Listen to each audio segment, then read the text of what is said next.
If you clicked on this video, you're probably thinking about investing in property, but you don't know where to start. You don't know what steps to take. You don't know the websites you need to use or the team you need to make sure everything goes smoothly. I know this because 18 years ago, I was in the exact same position. I was running around like a headless chicken, trying every property strategy under the sun and wasting a lot of time and money doing so. Now I run a property company that invests over £100 million every year, and I'd like to think that we've got the process pretty nailed down. So I'm going to make this video for the 20-something-year-old version of myself. It'll be simple, but also very detailed. So by the end, you know exactly what to do and in which order. And because this is going to be a long video with a lot of information and it is going to tell you everything you need to know going through the whole process, I've taken everything in this video and put it into a really nice simple checklist that you can use. So everything that I run through, you'll see it in order. You'll know exactly what you need to do at every step. So you can go and download that from the link in the description. If you want, you can go and do that now and then follow along as we go through, or you can just grab it at the end. Okay, so the first thing you need to do has nothing to do with property at all and has everything to do with you. And this is something that my friend David wishes that he had done, because he got into property before I did and worked hard, saved up, made some investments and got to the point where he owned 3 properties, which is great. Most people never get to 3. Like 1 is the most normal number of investment properties to have. But he got up to 3, and after all his costs and everything else, it was making him £800 a month in rental profit. And that sounds great. Like, having £800 is far better than not having £800. But he was not at all satisfied with where he'd got to. And he actually almost felt resentful about property because he'd worked so hard on it and it had singularly failed to change his life. And the problem was that David didn't go in with a clear goal and a clear plan to achieve that goal. He went into property in the same way that many people do, which is like, okay, I've got some savings, I need to sort out my retirement, property feels comfortable, let's do that. But he never stopped to think what a win looked like for him. What is the point of investing in property? So it's really important to start with the goal. What do you want property to do for you? And for this goal to be a good goal, it needs to be specific, it needs to be measurable, you need to know when you've achieved it, and it needs to have a timescale against it. So to the extent that David or lots of people like him have goals, it's always just like, well, I want to make more money, or I want to be rich, or I want to be a property investor. But none of these are pass-fail. You can't say for sure when you've done it. And it might not even mean anything to you as such. So a better goal would be something like, in 10 years' time, I want to have £2,000 worth of rental income per month. And that is meaningful to me because that will cover my living expenses by the time I've paid off my own mortgage, and that's my retirement sorted. So that might be completely not what you want at all. It may or may not be achievable, but the point is, it's a goal that is meaningful, it has a deadline, and it's specific. You can say when you've done it. It doesn't have to be an income goal, by the way. It could be that in 20 years' time, I want to have £500,000 worth of equity. So that is the amount of money that you have in property by the time you've taken off any mortgages against that property. What's left over is your equity. And that might be because you worked out that if you just had that money and you sold the properties, took that, you could live off that money forever, or you could invest it in something else that would give you the return you need. I'm going to be honest with you. This is really hard. The reason most people don't go into property with a firm goal is that knowing what you want is really hard, and your goal will change over time. You will realize after a while that what you initially thought was important to you was way off base. But it's still far better to go in with a goal in mind, because that will guide your actions and it will take you in somewhat the right direction. If you don't do that, the risk is that you'll actually take yourself further away from where you ultimately want to be, because you'll be following someone else's goal without realizing it. And this is kind of what I did when I got started in property. I was a David. I had some savings. I wanted to do something with them. I gravitated towards property for some reason. And I first of all started copying someone else's strategy. There was someone I knew, a friend of a friend. He seemed to be doing really well with what he was doing. So cool, I'll just do that. Then after a while, as I got more into property, I got exposed to what more people were doing. I just wanted to copy all of them. So I ended up doing all these different bits. And so I had a student house over here and a mini development there and a refurb over here, all in different parts of the country. country, all completely different strategies.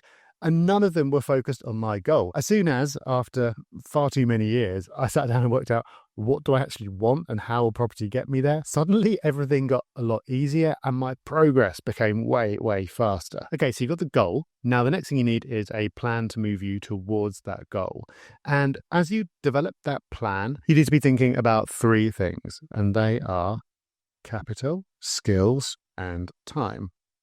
These are the three either attributes or constraints. For you, some of them will be attributes, some of them will be constraints. So how much money do you have? Money will always be a constraint. If you had an infinite amount of money, you wouldn't need a strategy at all. You could just go out and buy the whole country and you'd be done. So how much capital do you have? What are your investable funds? What are they now and what are they in the future? You will have an amount of money. You'll probably know roughly what that is. What you might not know, because a lot of people don't, is that how much property can I buy with that? Is that a lot for property? Is it not? I've literally met people with hundreds of thousands of pounds who've gone like, is this enough to get started with? Yeah, it is. So as this video goes on, you'll develop more of a sense of where you are with regards to capital, but it's something that you're always going to have to think about. Another one is time. Time is something that people don't think about enough because property can be really hard work. Some approaches to property require lots of time.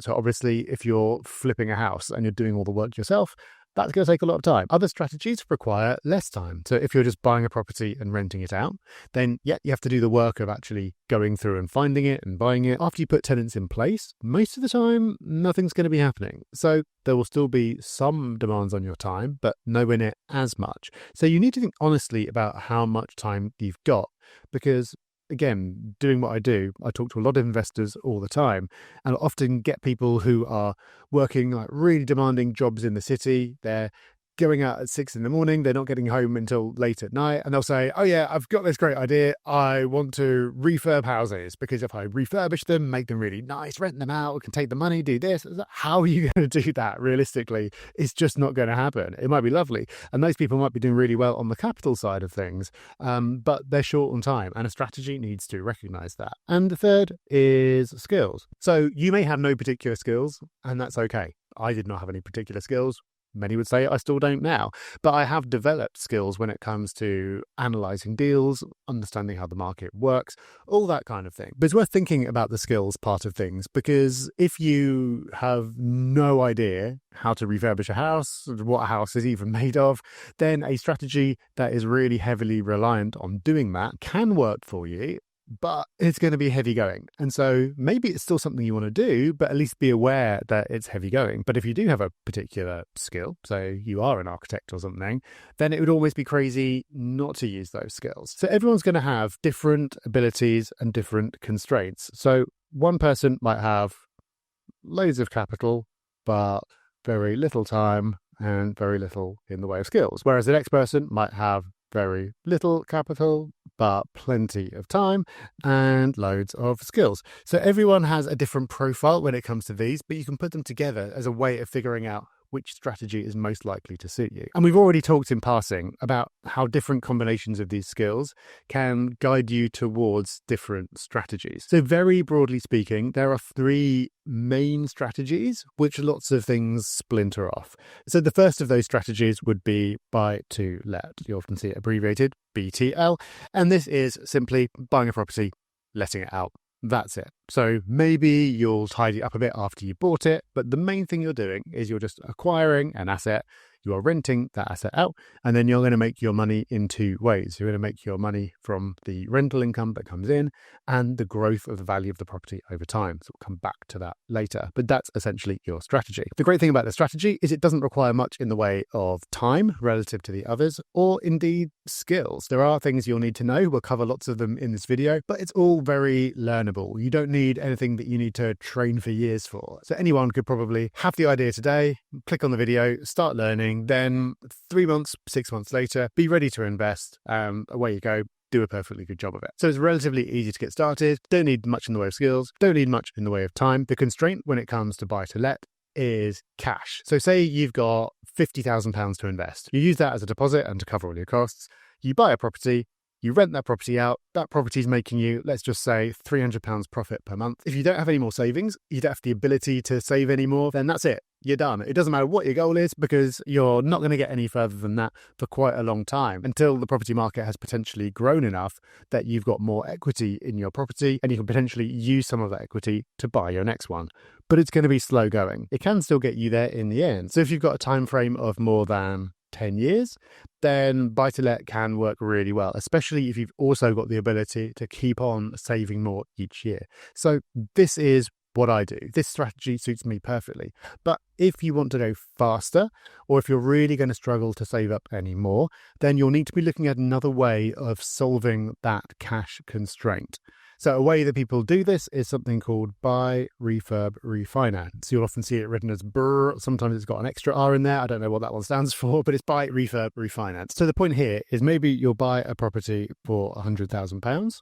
Maybe you'll then spend £20,000 doing it up. So you've got a total spend of 120. As a result of adding that value, the property will now be worth £150,000. That gives you the ability to pull out some of the £30,000, which is the difference between what you paid and what it's now worth. You can effectively refinance. That's the refinance part. You bought, you refurbished, and then you refinance to pull some of that £30,000 back out and reuse it on your next purchase. So don't worry at all if you're not clear on the exact mechanisms of all that, because the only point I want to get across here is that you are effectively putting in more in the way of time, because you have to actually do the refurb or at least oversee it, and more in the way of skills, because of course you might be doing the work yourself.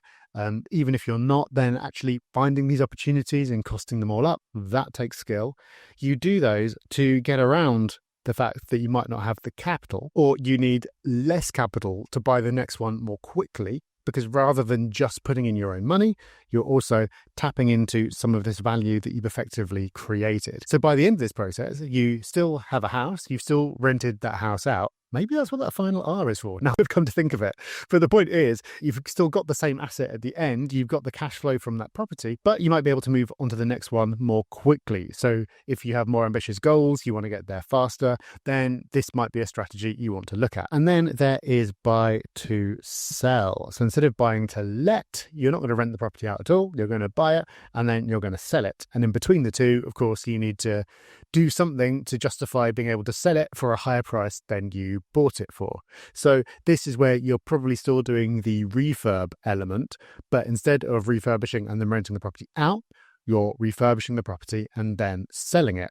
So at the end of a buy to sell project, you don't have an asset anymore. You don't have any rental income coming in, but you do have, hopefully, if everything's gone well, a lump of cash.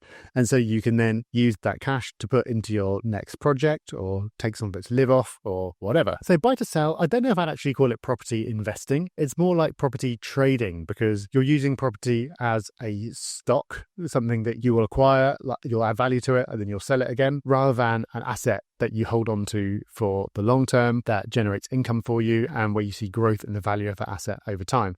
It's a completely different thing. Obviously, if you go back and look at what it involves, that involves a lot of time and a fair chunk of skills. But the benefit of it is if you want a lump of cash quickly, it's basically the only way to do it. All the money in property comes slowly, generally. Property is just not get rich quick by any stretch of the imagination. But if you do want to have lumps of cash coming in, rather than just building up this rental income over time and having this capital growth way off in the distant future, then buy to sell is a way of doing that. So like I said, those are kind of the big three, but there are so many spin-offs from all of these. But even if you just take buy to let, there's so many different flavors of this. So maybe there's student lettings, then you can just rent to students normally, but there's also just like a whole different specialized business model around that. There's also HMOs, which is houses in multiple occupation, which means multi-lets. So if instead of renting to a family, you're buying normally a bigger house, you're renting it out room by room, that's an HMO. There's also renting to people on housing benefit. Now, I'm going to oversimplify this one because lots of people are on various benefits, and you could end up renting to them just without this being particularly your strategy, but it can also be a strategy in its own right. Normally buying cheaper properties that produce a relatively high return, so it's a high cash flowing strategy, but you also need to have the skills and the understanding to deal with the challenges of that part of the market, such as it's much harder to reference tenants. There's a lot of admin and bureaucracy that you need to deal with, all that kind of thing. Or there's just straightforward renting to families or individuals, which is what I do, which is just the purest of the pure when it comes to buy-to-let, because you're just buying a house, rent out to a family, and forget all about it. So for the rest of this video, I'm not really going to talk about buy-to-sell as much. Lots of the things we cover, especially when we talk about researching an area, will still be super relevant, but I'm going to assume that you're holding onto the property for long-term income in some way, just because that is pure property investment and it's what most people do. And when you're buying the property to rent it out, you're going to use your own money, but you may also use a mortgage. And for many people, this is not going to be a debate. Say you've got £40,000, would be enough to, in some parts of the country, buy a property with a mortgage. But £40,000 is not going to be enough to buy you a property outright, virtually anywhere. So you're going to have to be using a mortgage. But let's say you've got £200,000. What a great situation to be in. So if you do have that money, should you just be buying a property outright for, say, £180,000 or whatever it is? Or should you be using mortgages? In my opinion, the answer is virtually always use mortgages, because this is the real power of property investment. And this is something that I talk about a lot, and I talk about it a lot because this was such a revelation for me when I realized it. It's super straightforward, but I don't think most other people get it either. It took me a long time. Property is not unique as an investment in any kind of way. It doesn't go up in value by more than the stock market on average. It's around about the same. It doesn't produce an incredible amount of income. There is nothing magical about property. The reason you see lots of people who've done very well in property over a period of time is because they've used leverage. And leverage in property is in the form of a mortgage. So a mortgage is the tool, leverage is the effect it achieves. People tend to use them interchangeably. I probably will do in this video. But this is something you can only really do with property. You can do it with stocks, but for lots of reasons, it's not a good idea. It's pretty much a unique advantage to property, and it's incredibly powerful. And I'm going to show you why that's the case. So to keep this super simple, let's say that you buy a house, and you buy this house for £100,000, but you put in £25,000 yourself, and the rest is a mortgage. Okay, then over some period of time, the property goes up in value. It doesn't matter how long it takes, but eventually it gets there, right? So eventually you end up with, your house hasn't magically got bigger. This is supposed to illustrate that the house has gone up in value.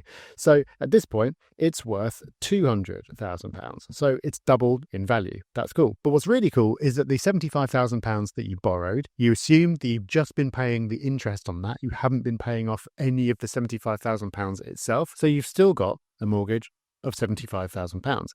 But the rest of it is all yours. So that's £125,000 that's yours. So what's happened here is that the amount of money that you have put in was £25,000, and that has increased to £125,000. So you've made a 400% return on your investment. If you had used all cash, so you'd put in all 100,000 and it'd gone up to 200,000, then you have made a 100% return on your investment. And maybe if that's happened in a short period of time, that's still good. But the point is, as a result of leverage, the same thing has happened. The property has gone up in value from 100,000 to 200,000. That has just happened. But the effect for you, because of this leverage, is that you have made, instead of a 100% return, you made a 400% return. And this for me is the most incredible thing, because we assume, right, that property goes up in value over the long term. Why wouldn't it? Everything goes up over the long term pretty much purely because of inflation. So you get certain subcategories of goods like technology, where the technology is always improving. So every time you buy a new TV, you're getting something better for the same price, or you get the same thing for a cheaper price. But everything else, everything where there aren't these great leaps in technology, Everything goes up in price over time purely because of inflation. So property is no different. You can be pretty sure, unless you do something really stupid, which I'm going to help you avoid doing later in this video, it's always going to go up in value over time. And when it does, all of that gain is yours. So you borrow a fixed amount of money, and as long as you make the interest payments on that money, that never ever changes. And all the gain is then yours. And that is incredible. And if you're thinking, yeah, but you've just waved away the fact that you've got to pay the cost of borrowing this money, you've got to pay the interest, that could wipe out your gain. No, because that's being covered by your rent. We'll come to that later. Effectively, you're going to be making a rental profit even after paying the interest on your mortgage and after paying all your other costs. So it doesn't really cost you anything as such to access this. So that's why mortgages are so powerful. And you might be saying, okay, that sounds great, but properties doubling in value, well, that's quite a big assumption. How long does that take?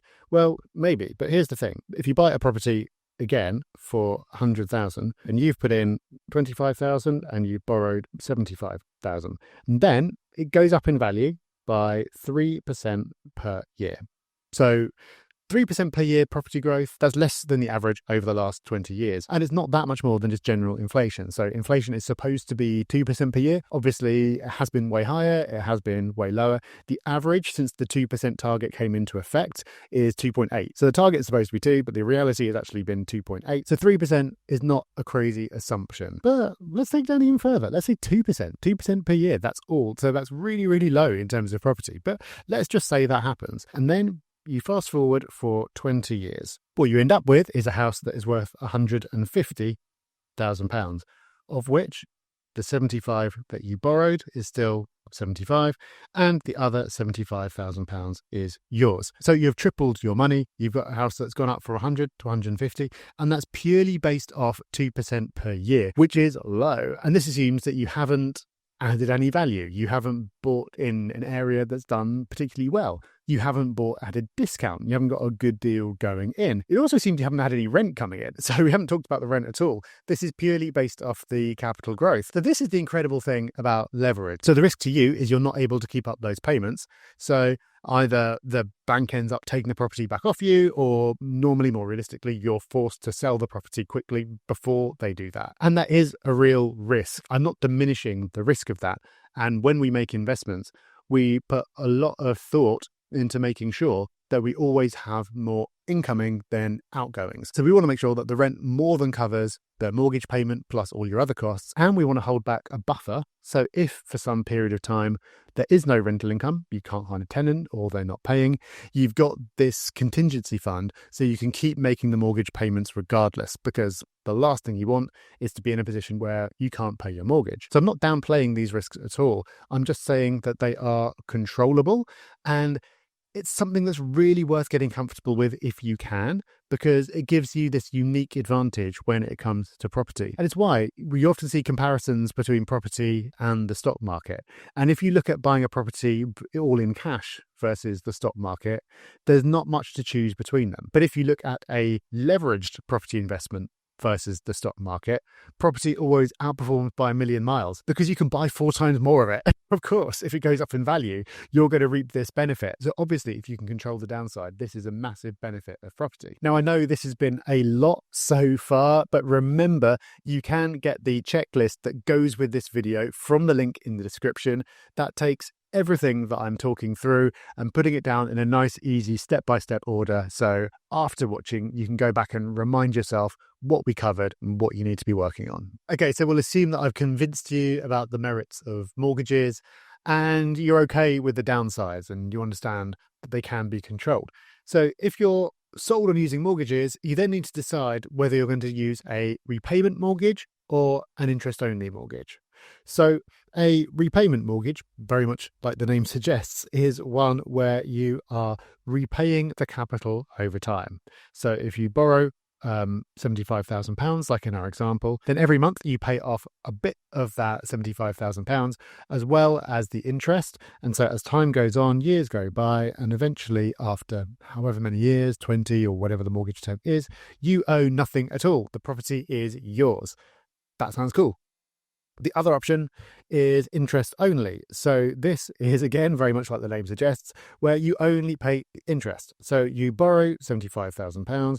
As the years go on, it's still £75,000. You have paid off nothing at all because you're only paying the interest. So you get to the end after 20 years, you still owe £75,000.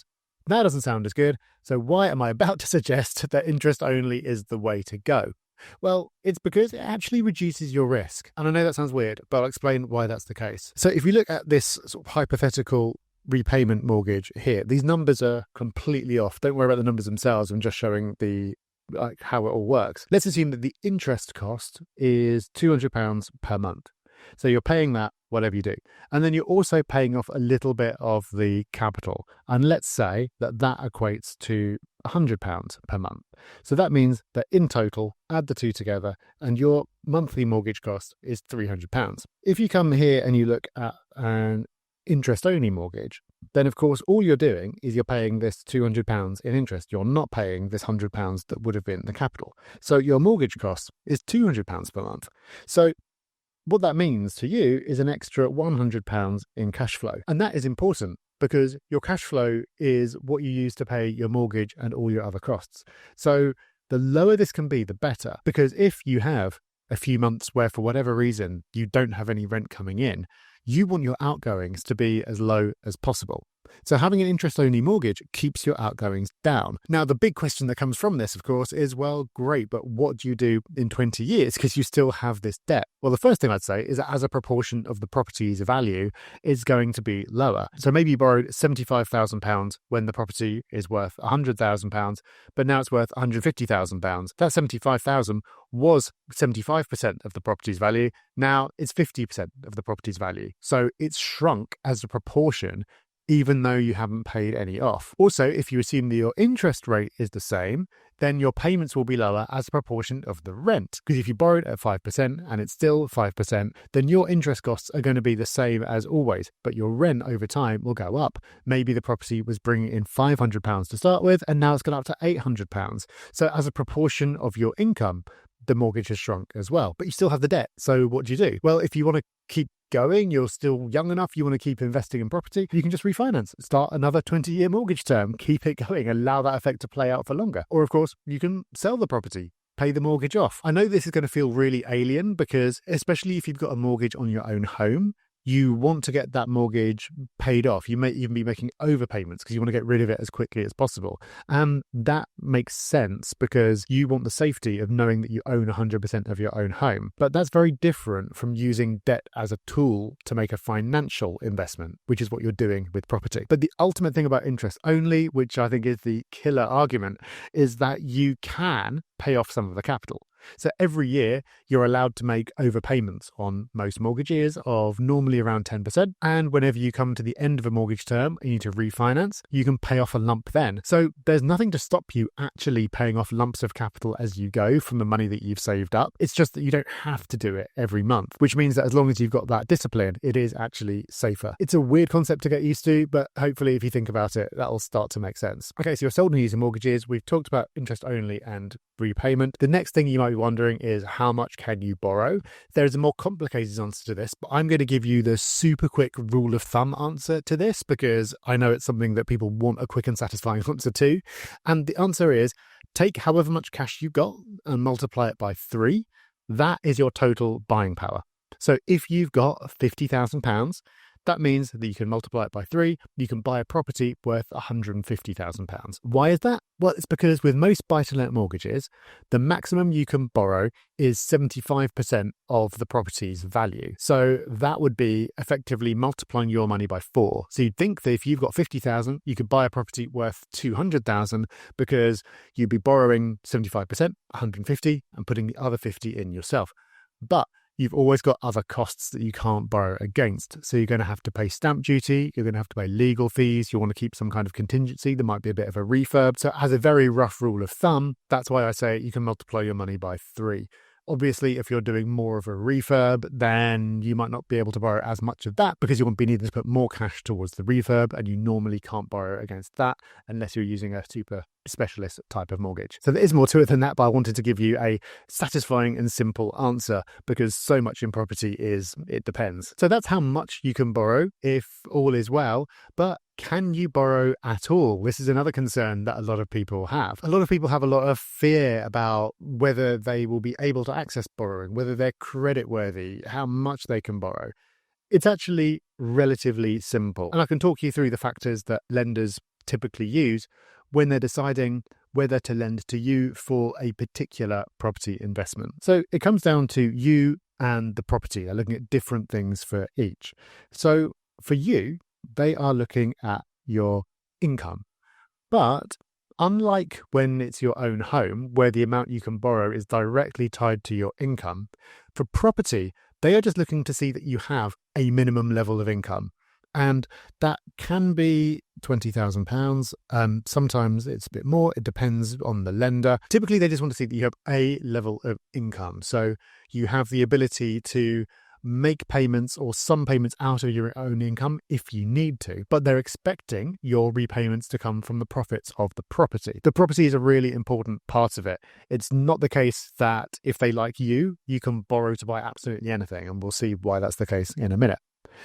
They will also look to see if you are a homeowner, because this shows some kind of financial standing.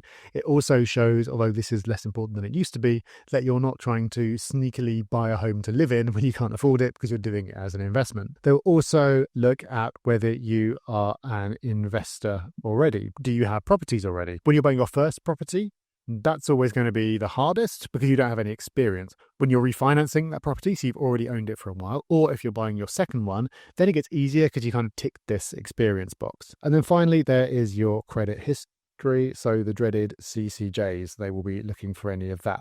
So these are all the boxes they want to tick when it comes to you. But they'll also be looking at the property itself. So the type of property is important. So is it, for example, a single family buy-to-let, or is it an HMO, a multi-let? Some lenders will not lend on HMOs, or they'll have specialist products for it. They will also look at the location. So if it is above a pub, some lenders are not going to like it. If it is in an ex-council high-rise, they might not lend against it. So you'll see how it's not the case of like, we like you, you can buy anything. It'll be a case of, we like you, what do you want to buy? And then every lender has their own criteria when it comes to what they will lend against. So some lenders will be totally fine with flats above pubs, others will not. So that's why the type of property is important. The way I think about this is you've got your overall pool of lenders here. So these are all the different mortgage providers in the country with all the different products that they offer. And so if you tick all these boxes. So you've got the income, you're a homeowner, you've got properties already, but not too many. They haven't got any CCJs, and this is a really mainstream kind of property that is in a really safe to them location. Then you have the whole of the market open to you. But let's say that actually you are a first-time investor, so you don't tick this box. Well, in that case, you might only have access to this subset of the market. And then actually, maybe it is a flat above a shop and they're not sure about it. And so then you've only got access to this part. So if you've got this very specialist situation when it comes down to you and the property, you might only have this one little option right here in the middle where there's just one lender with one product. And the problem, of course, is that you're not going to get the best rates if that's the situation. So the interest rate you pay is based on, yes, interest rates more generally, but also the lender's perception of risk and also how competitive the market is. So if they know that they're the only person who will lend to you and they're taking a bit of a risk by doing so, they're going to demand a higher interest rate. So all these factors come down to, can you borrow at all? How many options are you going to have? And how much is it going to cost you? But then there are factors relating to the property when it comes to how much you can borrow. Because none of these things we've talked about directly play into how much you can borrow. Just, can you borrow at all? How many options are you going to have? But when it comes to how much you can borrow, they'll be looking at loan to value, LTV. So that just means, what is the loan? How much are you borrowing as a proportion of the value of the property? So classic example, you're buying a £100,000 property. and they will give you a maximum loan to value of 75%. That tends to be the maximum. In that case, the loan is 75,000, 75% loan to value, and the other 25,000 you've got to put in on your own. So that's going to limit how much you can borrow on a particular deal. You're always going to end up putting in some of your own money. There are niche situations where you could get away with putting in less cash, potentially even no cash, but these are super niche. This is not something you'll come across every day, not something you'll be doing from day one. So it's always best to assume that you're going to be putting in 25% of the purchase price plus your costs, because that's the loan to value cap. But there is one other thing that they'll look for in terms of how much you can borrow, and that is something called the interest cover ratio, which sounds very exciting. What this means is, as well as wanting to cap how much they will lend you as a proportion of the property's value, because they basically want to know that the property's always worth more than they've lent you. So if they need to take it back and sell it to get their money back, they can do. They also want to know that you will be able to meet your repayments out of the income that the property produces. So that's why they're not so bothered about your income, because as long as the property produces the income, then you should be okay. But they want to make sure that it does, that you're not going to have to be subsidizing it from your own pocket. And the way they do this is called an income cover ratio. And one example of what they might want to see is an interest cover ratio of 125%. So they want to know that the rent that the property produces is more than 125% of the mortgage payment. So very simply put, let's say that you want to borrow an amount that leaves you with a monthly mortgage payment of £500 per month.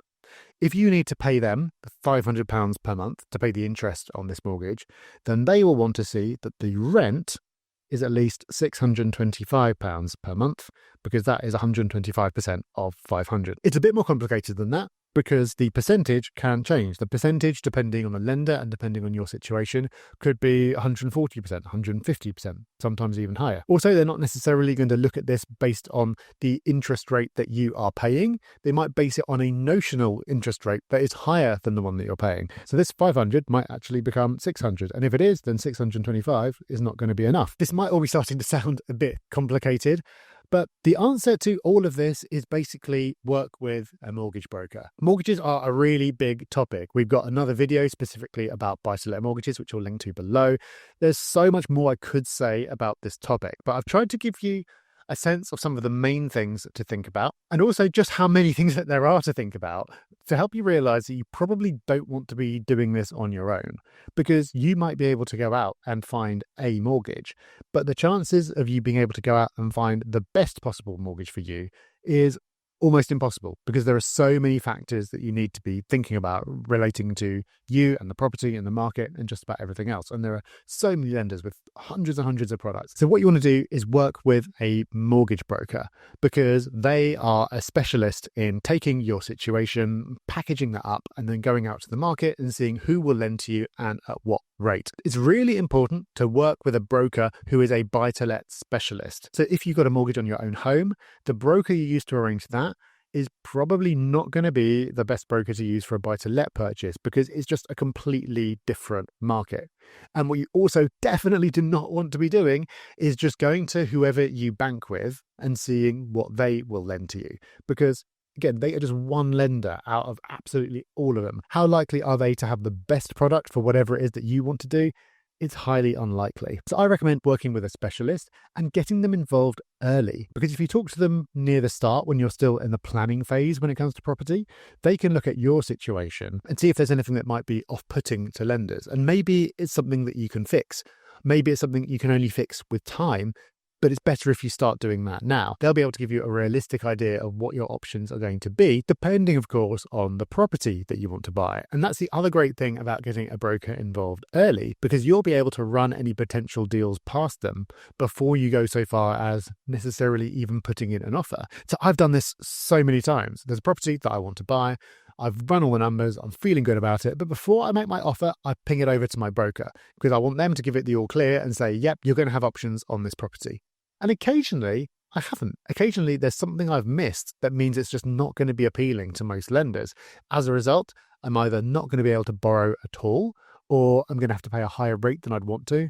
and it's just not going to work. And by knowing that early, it saved me from going through the whole process of making an offer, negotiating, having it accepted, going into legals, and then going, oh, actually, I can't make this work for me, so I'm going to have to pull out and waste everyone's time and potentially lose some money as well. So mortgages are super, ultra powerful. They are basically the best thing about investing in property, but because they are so powerful, it's worth taking seriously and it's worth working with a broker early on. If you don't know a specialist, feel free to contact us. We're happy to make some recommendations. I know it might seem really strange that this is a video about getting started in property, and so far we haven't talked much about property. We haven't looked at any properties, but that is coming. But all the setup is so important, and there's one more setup step before you can start thinking about what am I actually going to buy, where am I going to buy it.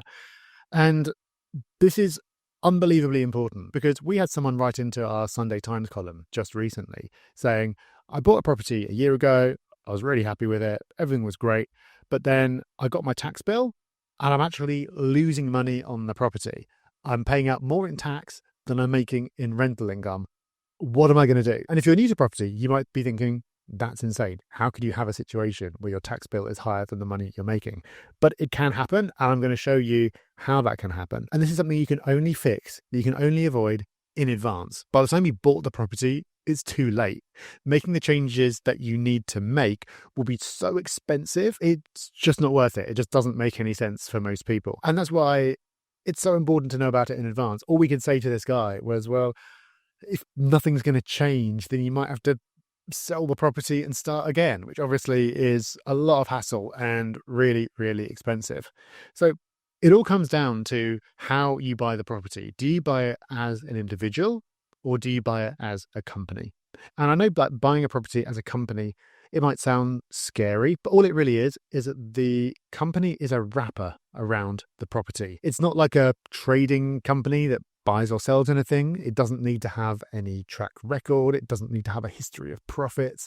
There doesn't need to be anyone who works there at all. It can just be you. But it's a wrapper that goes around the property that can make sense and mean that you pay less tax, but not always. So I think the easiest way to explain this is to run you through how property taxation works for an individual and a company. And I know that's probably the most boring sentence anyone has ever said, but we're going to do it quickly, and it's really important, and it could save you tens of thousands of pounds, a very expensive mistake, so it's worth paying attention. So first of all, we're going to assume that you are buying the property as an individual, just as yourself. And we're going to use some annual figures here. So we're going to assume that you're renting the property out for £700 a month, which means that you are making your top line income from the property is £8,400. That is the total rental income before any costs. But then you've got a mortgage on the property. So that is the rent, and the mortgage is costing you £3,600 per year. And then you're going to have some other costs as well. So I'm just assuming those other costs are £150 per month, which is £1,800 per year. We can put those down as other costs, which could be management or repairs or whatever. It doesn't matter if these numbers are realistic. It's just to prove a point. So if you take the rent and you take off your costs, then you end up with a profit of £3,000 per year. That is your profit. But it's not in the eyes of the taxman, because this is where things get weird. It's been this way for getting on for 10 years now, so it's not a relatively new thing. And it is super weird how this works. This is how property is taxed just for individuals. So you've got a profit really, after the rent's come in, you paid your mortgage, you paid your costs, you've got a profit of £3,000. They don't think you have. They disallow this cost here. They disallow the mortgage cost. So they see you as having a profit of £6,600 because they recognise your costs, but they don't recognize your mortgage cost. So they see this as your profit. Now, we're going to assume that you've got a job, and I'm just going to assume that that job is paying you £100,000. Maybe it's more, maybe it's less, but you're a higher rate taxpayer. Most people who invest in property will be, because you need a job to generate the income to go and invest in property. So you mostly will have income from elsewhere. So we're going to assume that you've got that £100,000 income. That means that all the profit that you then make from property would be taxed within the higher rate band, because you've already used up your basic rate band. So at the time of making this video, that higher rate band is 40%. So that means you would pay 40% tax on this £6,600 of profit, which would be tax of £2,640. It's actually not quite that bad because you can claim an allowance of 20% of your mortgage costs, which in this case is £720. So what you've got here in terms of your tax is you would be paying 40% of your fake profit up here, but you get the allowance, which means you are paying tax of £1,920. But remember, your true profit isn't 6,600. Your true actual money in the bank is £3,000. So you've got £3,000 in, you've got £1,920 out in tax, which means your actual post-tax profit is £1,080.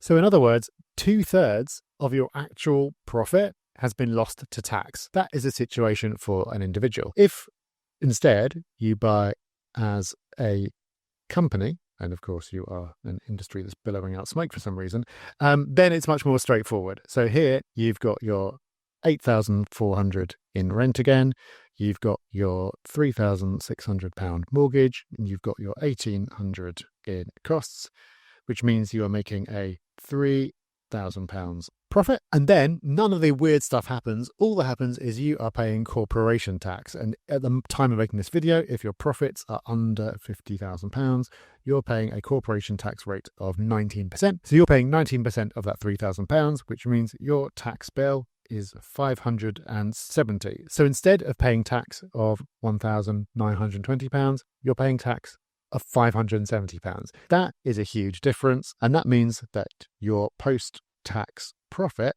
is £2,430. So look, as an individual, your post-tax profit is £1,080. As a company, it's £2,430. So you're making more than twice the profit on the same property just as a result of the structure that you bought it in. That is massive, and that's why it's really important to get this structure right and understand this stuff before you buy. But what is there to understand from what I've just drawn out for you?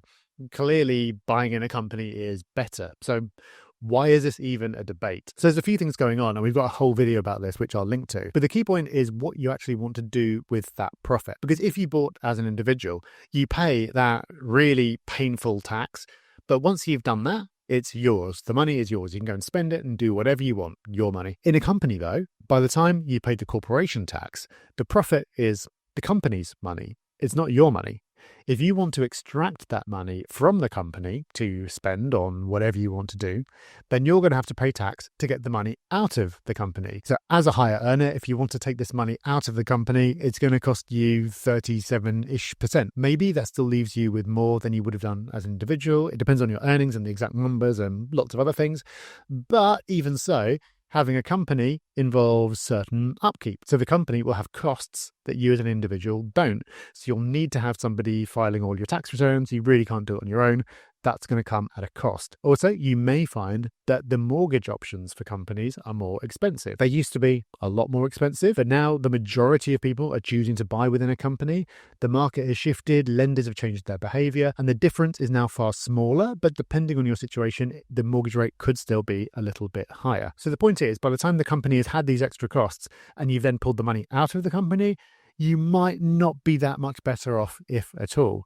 But you don't have to take the money out of the company. If you've got a long-term approach to property and you're planning to just let the money build up until eventually you've got enough to buy another property with it, then that's fine. You don't have to take the money out of the company personally. So it ends up being a way better idea. Obviously, at some point in the future, you'll want to actually do something with money. You'll want to get your hands on it personally.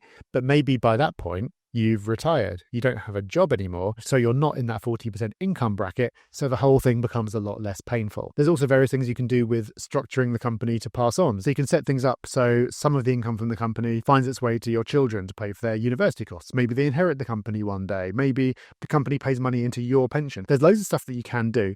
But the very rough rule of thumb is that generally, if you're interested in building up a portfolio over time, and you're a relatively high earner today, then you're probably normally going to be better off buying within a company. If you want to get your hands on the income personally today, you may be better off buying as an individual. But that is a very rough rule of thumb. everyone's situation is going to be different. So I recommend before you go anywhere near actually buying a property, you watch our full video on this subject, which we'll link to down below, but you also take some proper personal tax advice, because the tax advisor will be able to look at your complete situation and be able to look at your goal, which we set all the way back at step 1. That's again why it's so important, and figure out which is likely to be the best approach to you. And in the free download that you can also access below this video, we've got a list of questions that tax advisor will probably ask you.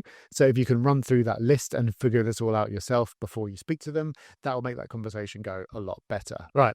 Finally, we can talk about actually buying a property, or at least thinking about where to look for a property. And I know we've been through a lot, but it really is, all this foundational stuff means that everything we're doing from now, which is the fun bit, you'll be doing it with confidence and you know it'll be worth it. You're not going to suddenly go, oh, this all sounds great.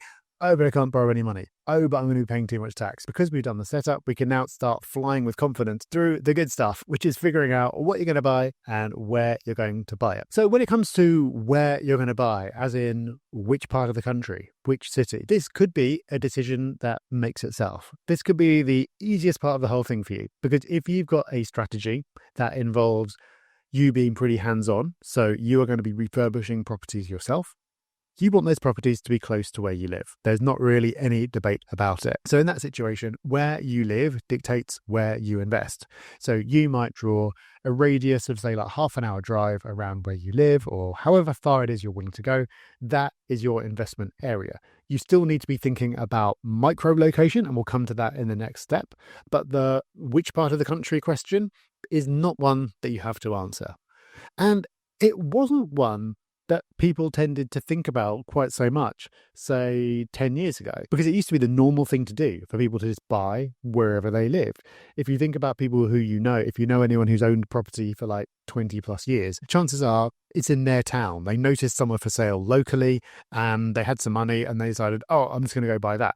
That's what most people did. But because property has become more complex over time and it's become a bit more professionalized, people tend to be going into it more now with an investor mindset, which I think is a good thing, because really convenience is a factor when it comes to how you invest. But it shouldn't be one of the biggest factors if you've got a hands-off kind of strategy. So let's take me as an example. So I do regular buy-to-let, very straightforward, buy a property, rent it out, that's it. Now, I've got a property that is about a mile up the road from where I'm sitting now, and I've got properties that are hundreds of miles away. And I have visited all of those properties the same number of times within the last year, and that number is 0. So it really makes no difference to me where my properties are, because even if there was a problem with the boiler or whatever, I wouldn't be going to fix it myself. And so it really doesn't make any difference. Of course, acquiring the property in the first place is easier if it's local to you, because it's easier to go find the property in the first place, and it's easier to know where you should be buying, what makes a good area, what makes a good investment. Obviously, all else being equal, you would stay local because it's easier. But all else is not equal. Where you invest makes a big difference to your returns, and that's because properties have different characteristics in different parts of the country. So I'm going to give you the world's quickest and most basic breakdown of how different parts of the country tend to perform when it comes to property, how they're performing now, and this is something that's likely to continue. There's not a pattern that's going to change anytime soon. So for a start, you've got London and the southeast. So I'm going literally very broad brush here. So in London and the southeast, property prices are obviously high, and the returns that you make on your property are generally low, because yes, rents are higher in London than they are elsewhere, but property prices are so much higher that the returns tend to be low. So in this area, you're making low yielding investments, and it used to be the case that, okay, it's low yielding, but the growth is high. You get more capital growth in London than you get elsewhere. So you've had London, Oxford, and places like that, you had some great capital growth, but that growth has now happened. So now growth tends to be low. So of course, you can still make great investments in the southeast. Lots of people do. But relatively speaking, there are better opportunities elsewhere, because in the southeast, you've got these low yields and you've got relatively low growth compared to what you could expect elsewhere. So where are we investing at the moment? Where am I investing personally, and where do we look for our clients? Well, basically, not the Southeast is the answer. So we've done really well in Yorkshire, Leeds, York, Doncaster. We've done well in the Northwest, Manchester, Liverpool. We've done well in the East Midlands, Nottingham, Derby. We've done well in the West Midlands, Birmingham, Wolverhampton, and that kind of area. These, you can probably join these up. These kind of investments produce higher returns in terms of rental income because, like I said, yep, the rental income is lower than London, but the purchase price is so much lower that as a proportion, it works out better. And we'll talk about how to work all this out in a minute. But because these areas haven't had as much growth relative to the Southeast yet, there's more growth to come. So here you're having higher returns and higher growth. So there's really just a lot to recommend this area as a whole. And then you've got other parts of the country, which again, people can and do make very good investments in, but in my opinion, have less to recommend them. So I'm now just going to go and quickly cross out the entire southwest of the country. But the point is more remote, in some cases more rural areas, tend not to work so well. You've also got parts of East Anglia, which are just like a bit less connected. They're tending not to get the growth. And you've got parts of the Northeast where there will be growth, but you're just not seeing it yet. So you're getting in a bit earlier. And it's not, in my opinion, a great place to be investing just yet relative to the rest of the country. Obviously, if you live in the Northeast and you have a strategy that's very hands-on, you can do brilliantly well there. And again, I'm being very England focused here, so I'm not talking about Scotland, I'm not talking about Wales, nothing wrong with those, I'm just talking about England for now. So you can see why, for somebody who is living in the Southeast, as lots of viewers of this channel do, there's a dilemma, because if you stay local, your returns, all else being equal, are going to be lower than they would be if you went and invested somewhere else, whether you're optimizing for the rental return or for the growth. Either way, you could do better elsewhere. So this is why, in my opinion, unless you've got a really compelling reason to stay local, such as you've got a very hands-on strategy, you should be investing where investments are best rather than wherever happens to be closest. Like I said, this is all very broad brush. We've got specific videos about our favorite hotspots, the best places to invest, how to find an investment location, all this kind of stuff, which we can link to. But that's just the big overview. But even with just the big overview, if you are living in, for example, the Southeast, and you're thinking, okay, I'm open to investing elsewhere, but where? I mean, you've just rattled off all these different cities. Where should I be investing? How do I decide? And that is a big problem that can lead to analysis paralysis, because locally, fine, decision made. But if you've got a choice of 10 different places, how do you ever make that decision? Well, the main thing that I would say is not to overthink it, because chances are you're never going to be able to pick the best possible place to invest in the whole country. Even if you've got the whole country open to you, how likely are you to pick the absolute best? If you do, it's going to be luck, because no one's got perfect foresight. So given that there's no way of knowing which will be the best, I'd say just narrow down your choices, even if it's based on something pretty arbitrary, because doing something is a million times better than doing nothing. And if you get too stuck in the analysis of all this, the risk of doing nothing is very real. You can make the decision in lots of different ways. So watch our video about where we're investing and see if the investment case for one particular place in particular really attracts you and it resonates with you. Or pick an area that you have some kind of knowledge of. So I used to go to university a long time ago in Nottingham, and so I have some knowledge of Nottingham. So when it came to thinking about where to invest, okay, Nottingham has lots going for it as a location, so do lots of other places, but I'm going to go into Nottingham because it's an area that I understand. So the research process there is going to be shorter and I can have more confidence compared to going to somewhere like Sheffield that I've literally only been to twice. If you've got friends or family there, also a good reason, because they could potentially be of some practical help if you invest near to them, but also they will have knowledge of the area and you may even have some knowledge of the area via them. So that could be a perfectly good reason. Or bring convenience back into the picture, but think about where is it easy to get to. So I know an investor, for example, who would only invest on the East Coast Main Line. Anywhere served by that train route, he would invest because that made it easy for him from where he lived to get up and down to see different areas, to visit his investments if he needed to. That was his constraint. You could tell him how great Manchester was all day long, but it's a pain for him to get there, so he's not going to do it. Even if it's something of an artificial, constraints aren't a bad thing because it narrows down your options and moves you closer to taking action. Once you've then decided on a rough part of the country, a region, maybe even a city, you can then start thinking about the type of investment you want to make in terms of how central do you want your investment to be. So I divide things up in my head into city centre, commuter towns and rural. So this is just my own distinction. But if you go and apply this to Manchester, just for example, obviously you've got Manchester city centre. If you're buying into a city or a region that's on the up, then city centres tend to get the growth first and they tend to get the strongest growth. So Manchester is actually a great example because since 2016, 17 or so, it's been one of the front runners in terms of capital growth. It's done better than almost anywhere else in the country. And the majority of that growth, the strongest growth, has happened in the city centre, and it got that growth first. Obviously, in a city centre location, though, you are looking more at flats rather than houses because that's just what's there.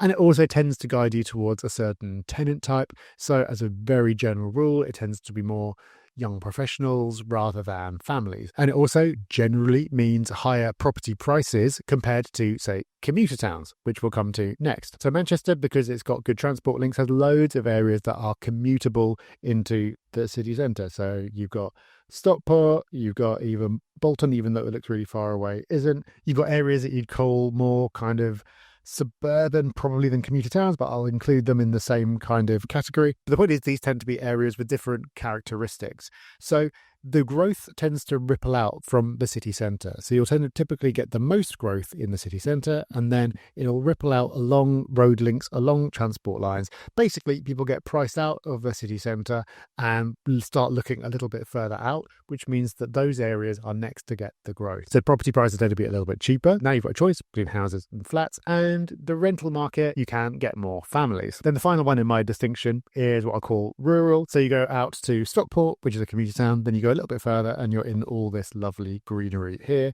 or you go out to Eccles and then you go a bit further and you're into all this lovely greenery here. And lovely though it is, it's not somewhere that you'll normally be wanting to invest because it just tends not to be a rental kind of area. They're less densely populated, there's less demand, and anyone who does live there tends to be more of an owner-occupier. So more rural areas tend to just not work for mainstream investment, which means your choice is between city centres and suburbs, commuter towns. Which choice should you make? Ideally, I'd say you don't want to be making a choice at all. They've both got different things going for them. So you can have a city centre investment, which is really exciting. It can be high growth if you get it right, but there can be a bit more hassle because maybe you've got tenants who are coming and going more often because maybe they're young professionals. You've got a couple living together. One of them wants to move in with their partner, and so that tenancy comes to an end. Someone else moves in. Whereas if you're in a more suburban location, you could have a family. That family could stay there for years and years, but you might not get growth that is quite as strong. Personally, I own both. It's the same as houses versus flats. People get very religious about this kind of thing, but I like to own both of them. I personally don't think it really matters. I think it's far more about the specific deal that you're doing, and we'll come to that in a minute. I think that's more important than having really strong views about this kind of thing. But if you do, that's cool. You can just pick whatever appeals to you. Let's say you've chosen Leeds for some reason. It's an area we like. We've talked about it in past videos. It's an area that's done well recently. There's lots of reasons to believe it could continue to do well in future. Maybe you went to university there. Maybe you've got friends there. There's some reason why you've landed on Leeds.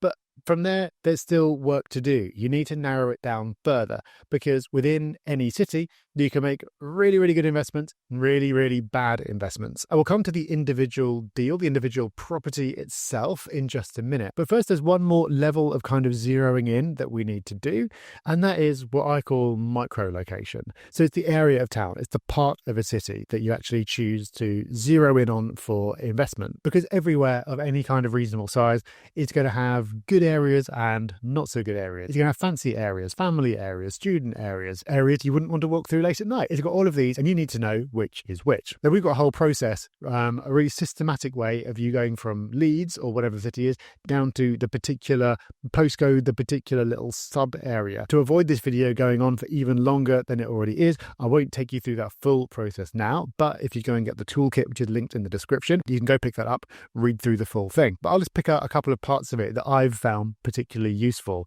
when I've been going through this process for myself. So the first is, if you've got local knowledge, then that's great. If you don't have local knowledge, then you can do online searches to use other people's local knowledge. So a really good one for this is Reddit. So if you search like Reddit where to live in Leeds, for example, you can see that there are so many different threads. And if you go into one, you can just see endless discussion about different areas. You'll see names coming up again and again. You'll see names coming up as nice places to live, and you'll see names coming up as places to avoid. And once you've seen a name a few times, you can just go into Google Maps, pop that in, and start to build up your mental map of places to consider and places to avoid. You'll probably have those two lists. But obviously everyone's looking for something a bit different, and you can tailor your searches accordingly. You could search for areas to avoid. You can search for cheap areas. You can search for family areas. It can depend on what it is that you're looking for, what your strategy is, because like the absolute fanciest area isn't necessarily going to be the best area for you. So Reddit is great for that kind of search.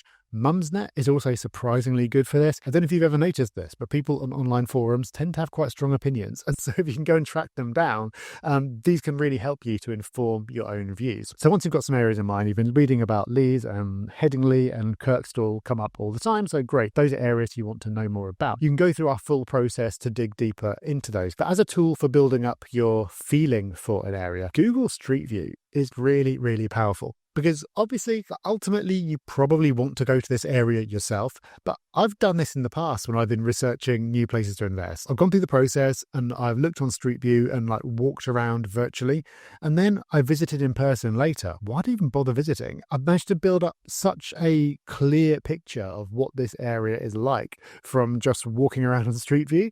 So the in-person visit felt almost unnecessary. Of course, when you do visit in person, you can talk to local estate agents, letting agents, all kinds of people, and really take your knowledge down to that next level. But the point is, you'd be surprised just how far you can get with Street View. So I think even if you just spent half an hour going through this process of like identifying areas from message boards and then going and doing like a virtual walk around, you'd be amazed by just how far your knowledge and your understanding can come on. But of course, you might have found a really beautiful looking area.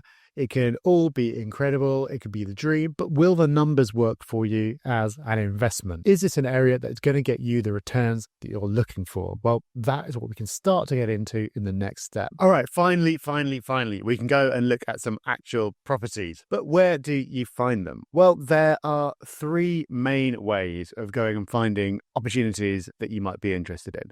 So the first is just using the portals, Rightmove, Zoopla, On the Market. There are more advanced ways of finding deals. I'll talk about some of those. But for the vast majority of people, unless you're doing something very, very specific, you're looking for a real needle in a haystack, it's going to be fine. These portals are going to work. The drawback, of course, is you're looking there. Everyone else is looking there as well. So you're not going to find some hidden gem. If something popular goes up and it's well priced and is in a hot market, there's going to be competition. But that is just how it goes. I bought properties in all kinds of different ways over the years, but for many, many years, I did nothing except look on the portals. I really wouldn't overcomplicate it. But if you are looking for something a bit special, or you really want to get that absolute deal of a lifetime, then there are a couple of other routes as well. So one of them is auctions. Homes Under the Hammer has a lot to answer for. It used to be the case that auctions were highly specialist. You'd only go there if you were like pretty deep in property. Maybe you're a professional property trader. Maybe you're a tradesperson. You've got a team. You're looking for a project. Now auctions have been popularized to the fact that it's just another place that people go, and auction listings get listed on the portals as well. So there's loads of crossover. It's not the same as it was. So the first thing I would say about auctions is just because something is in an auction doesn't mean that it's a bargain. The only thing that you know pretty much for sure about something that's at auction is that there's something wrong with it. So the vast majority of the time, there will be something wrong with an auction property. Then it's your job to find out what it is. Now, if you're looking for a property to add value to, the fact that there's a problem is a good thing, because if you can solve that problem and come out with a profit, that's great. Whereas if you're buying something that's absolutely perfect, that opportunity is not going to be there. But you still need to know what the problem is. And if you can't spot one, it doesn't mean that there isn't one. It probably means you just haven't noticed yet. The obvious problem is it needs a load of work doing to it. But there are more tricky or specialist problems as well, like some kind of legal issue. So when there's an auction listing, you can get access to the legal pack. You really need to have that run by a solicitor unless you are an absolute expert yourself to try to find out, are there any legal issues, whether it's boundary disputes or lease problems or tenant problems. There's going to be something. So auctions can be really interesting if you're looking for a project, but you still need to go through the process of figuring out what is this actually worth, which I'm going to take you through in a minute. Because like I said, just because it's there and it's listed at a certain price doesn't mean that that price is a bargain. The third way of finding opportunities, you can group together under direct to vendor. So that just means there's no middle person. You don't have an estate agent who's listed it on one of the portals. There's not an auction house in there. It's just you as a buyer going directly to a seller. And this could be someone who is actively selling and for some reason they're doing it on their own, but it could also be someone who wasn't selling before you contacted them. So the classic direct to vendor technique is leaflets through letterboxes. The idea being that at any given time, there are a small number of people who are actively selling, but another, perhaps larger group of people who aren't actively selling yet, but are thinking about it or are open to it. So potentially, if you can reach that group of people, not only do you have access to more deals, there are also deals that no one else is going to know about, which means you can potentially get a better price. The theory is great, and there are people who get all of their deals from going direct to vendor, whether it is leaflets or local marketing or online marketing. There's loads of different ways of doing it, but it is a big undertaking. This is not something where you're going to put out 10 leaflets and get a result. You have to have a real marketing machine behind it. So again, if you're serious in property, it can work really, really well, especially if you're looking for something very specific, very targeted. But for the vast majority of people, you don't need to go beyond the portals. So let's say one way or another, you found something that you're interested in. Now you need to know whether the numbers add up. And you're going to want to know two things. You're going to want to know how much should you be paying for the property, how much is it actually worth, and then what are the rental numbers going to look like? What's your return going to be by the time the rent has come in and the expenses have gone out? So let's take the second one first. When it comes to working out market value, I'll talk you through that process in a minute and we'll show it to you on my screen. But first, when we're talking about whether the numbers add up, we really need to be understanding how do you measure that. And in property, there's a pretty standard way of running calculations on a property that I'll talk you through now. So the first is called gross yield. And this is just the annual rent divided by the purchase price. So very simply, these are not realistic numbers, but it keeps the maths easy. If you've got a property that's bringing in £10,000 in rent per year, and you bought it for £100,000, then obviously that is a 10% gross yield. So that is the most simple calculation that there is. And this is useful when you're making really quick, broad comparisons. This doesn't take into account any expenses. This is just purely rent in divided by price. So if you've got two properties that have completely different cost profiles, one's going to have far more expenses than the other, then this is not going to be a meaningful calculation. But if you've got just a bunch of houses that are very similar, then this is a really quick and easy way of getting a number to work with. You could also use gross yield for comparing different areas, different parts of town with another. So you'll generally find that in the nicer parts of town, like when we were talking about Leeds earlier, the places that are coming up is everyone saying, I want to live there. The gross yields there, you're going to find are lower than in a part of town that comes up as people say, oh, avoid this one. That just tends to be the way that things go. And there's probably, depending on your approach and your strategy, going to be a sweet spot in the middle somewhere. So in the very, very nicest area with all the big detached houses and everything, the numbers just might not add up. The gross yield might be too low. But then you don't want to go all the way to the other side of town and have a load of problems, and the returns might be great on paper, but it's going to be a load of hassle. There's going to be somewhere in the middle. And you can use gross yield as a way of mapping this out and getting a feeling for it and testing your assumptions about an area and trying to find that sweet spot for you. Okay, so next up, you have got your net yield. So this is your profit divided by the purchase price. So what you're doing here is taking the rent that's come in, taking off all your costs and dividing that by the profit. So let's say that, building on our example, you had £4,000 of costs. So £10,000 of rent comes in, and then you take off £4,000 in cost. So that leaves you with a profit of £6,000. And we're not worrying about tax here. This is just on the day-to-day expenses. So you got £6,000. You still bought it for £100,000.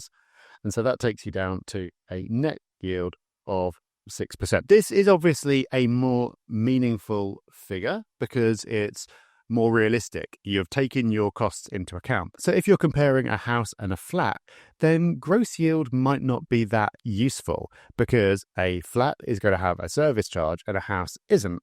And with a house, you're going to have some kind of allowance for repairs, but it still gets messy. It might be better to compare them both using the net yield because then you take off the service charge along with all your other expenses. So you're looking at the profit of both and it kind of equalizes the two. Nevertheless, I tend not to use net yield that much because there is another calculation which is far more useful, which is return on investment, or ROI.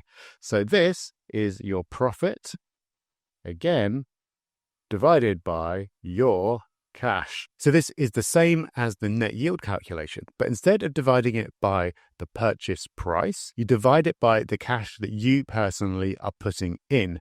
So if you are using a mortgage, then you're not going to be putting in all the cash. So the number on the bottom is smaller.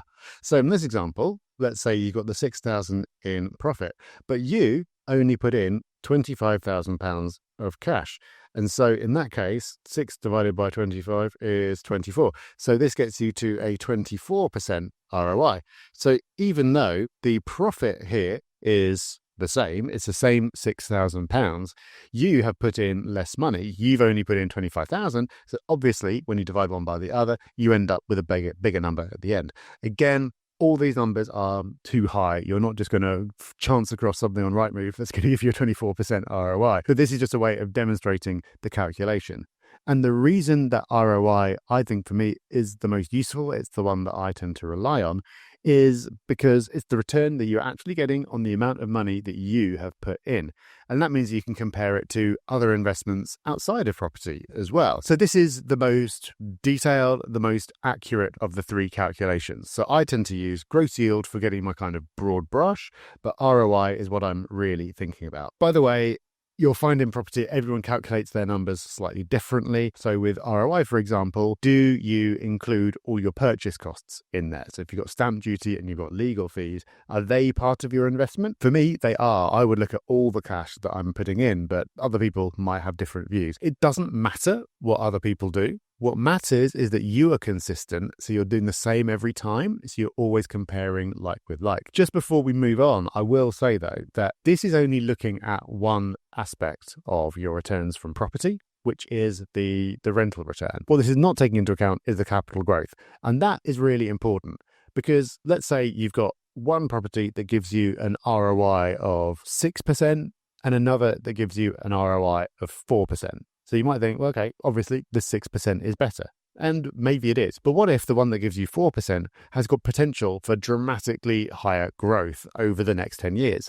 Well, the returns that you make from capital growth generally dwarf the returns that you make from rental income. So if you've got a balanced kind of strategy where you're not super optimizing for income today, then you need to be taking both into consideration. And this is really hard because while you can know with a reasonable degree of confidence what your rental return is going to be, you're only ever guessing about capital growth. You don't know what the market in general is going to do, and you don't know if the property you've identified, the area that you've identified as having above average prospect really is going to deliver.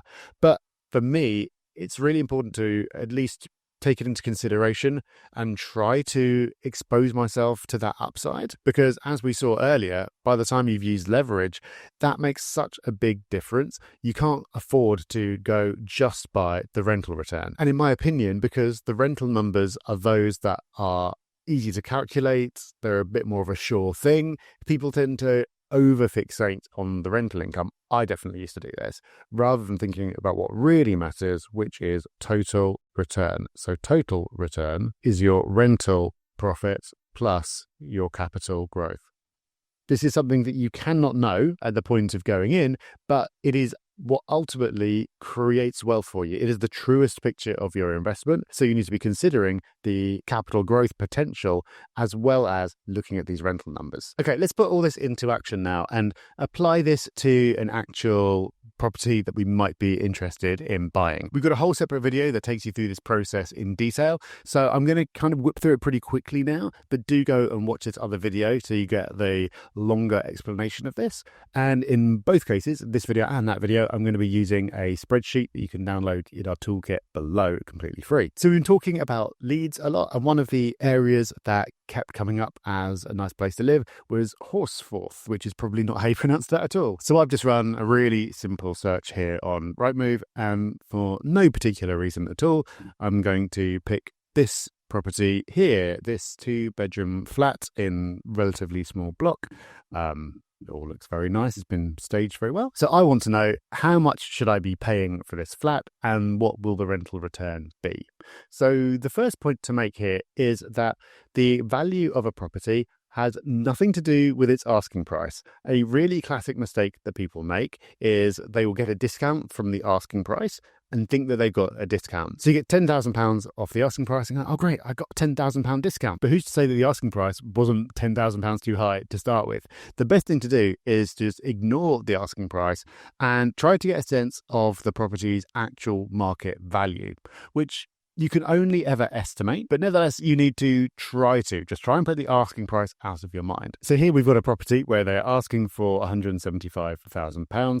So the first thing I might do is go and look at what else is on the market that's very, very close by. So when you're valuing a property, you're always looking at comparables. So you're looking at properties that are similar and nearby. And so if you've got something identical next door, that is perfect. But if you don't have that, you want to be getting as close as you can. So I've now done a search for properties that are as close as I can get. So we can see here we've got some 1-bed flats that are on the market for about 139, 143, 145, 147.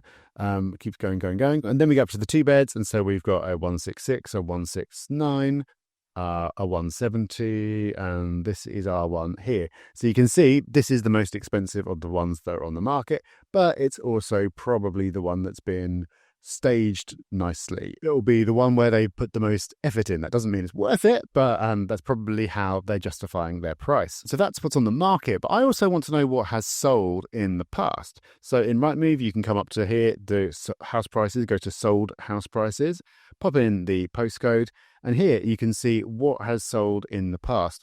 Normally only up to a few months ago, because it takes time for sales to actually get recorded on the land registry. So it doesn't always tell you how many bedrooms it's got. It doesn't always have the photos, but when it does, it makes life really easy. So here I've got one that sold in September of last year for £177,000. Here I've got one that sold 168. Here, 185, and these are all 2-beds. If I could be bothered, I would click through to the photos and make sure that we're looking at the same kind of thing here. And then it starts going back a bit further, going back a little bit too far. But the further back you go in time, obviously, again, the market could have moved. So you've got to start adjusting for that mentally based on what's happened to property prices in general and in the area.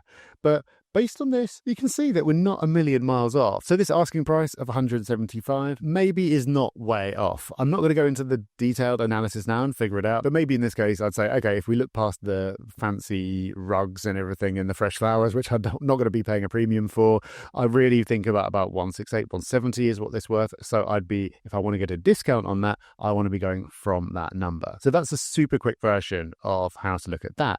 But then you want to know, well, if I do buy this property, and let's say I buy it for 170,000, what would I be able to rent the property out for, and what profit would I make? So to work that out, I'm going to use our spreadsheet, which you can download in the link in the description, and I'm going to put in the purchase price of £170,000. It's then going to calculate my stamp duty, and it's assuming that you're paying the higher rate of stamp duty because you are an investor. So most people will be in that situation. Then there's a field for refurb. In this case, I'm just going to say that there isn't one, but you could put that in.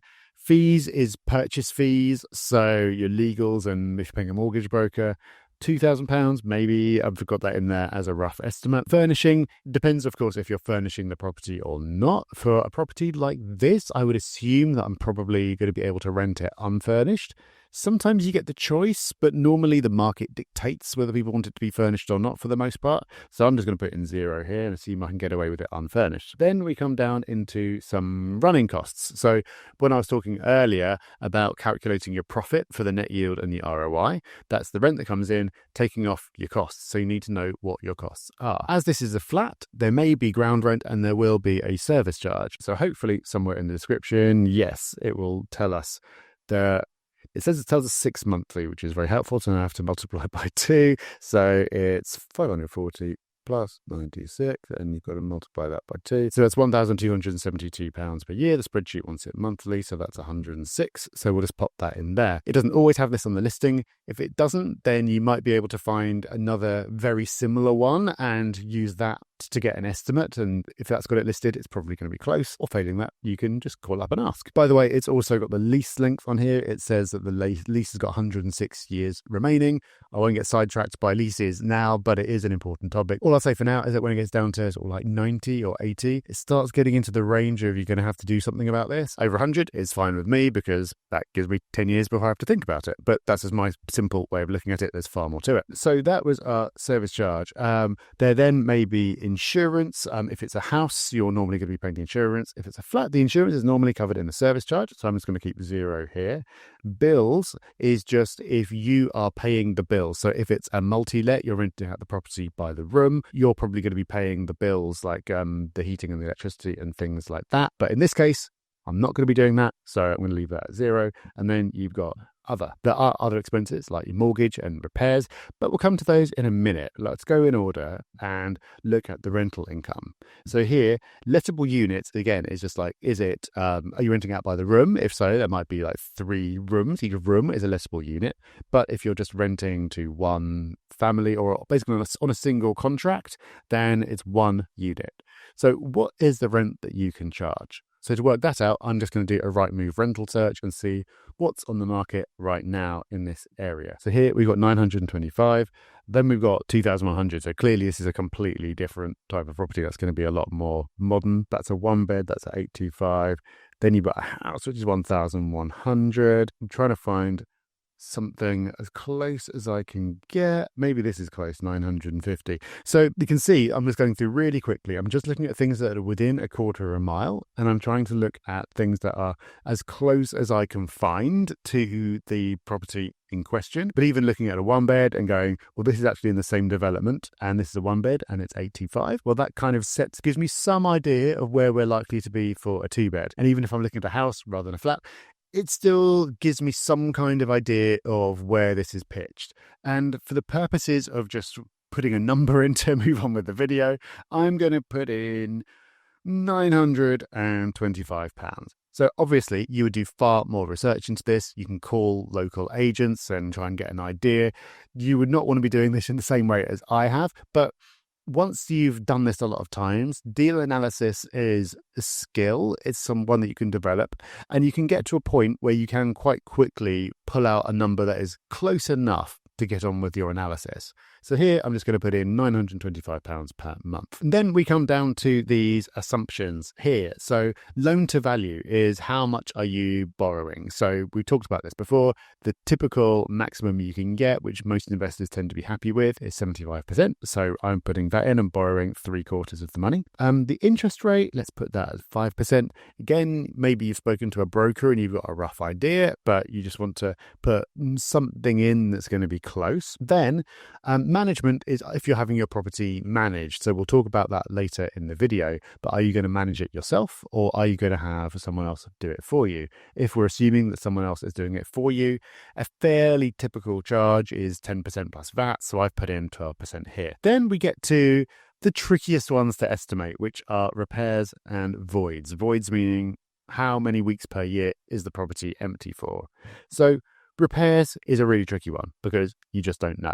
I personally put my repairs number for flats lower than houses because I'm already paying for some repairs through the service charge. Certain things like the roof, the communal areas, whatever, I'm not going to have to pay for month to month when something breaks because that's covered by the service charge. So here I'm just putting in a repairs estimate of 5%. It's very, very, very hard to get anywhere close on this, which is why I don't stress out about the exact numbers too much because I know that whatever I put in is going to be probably wrong to some degree.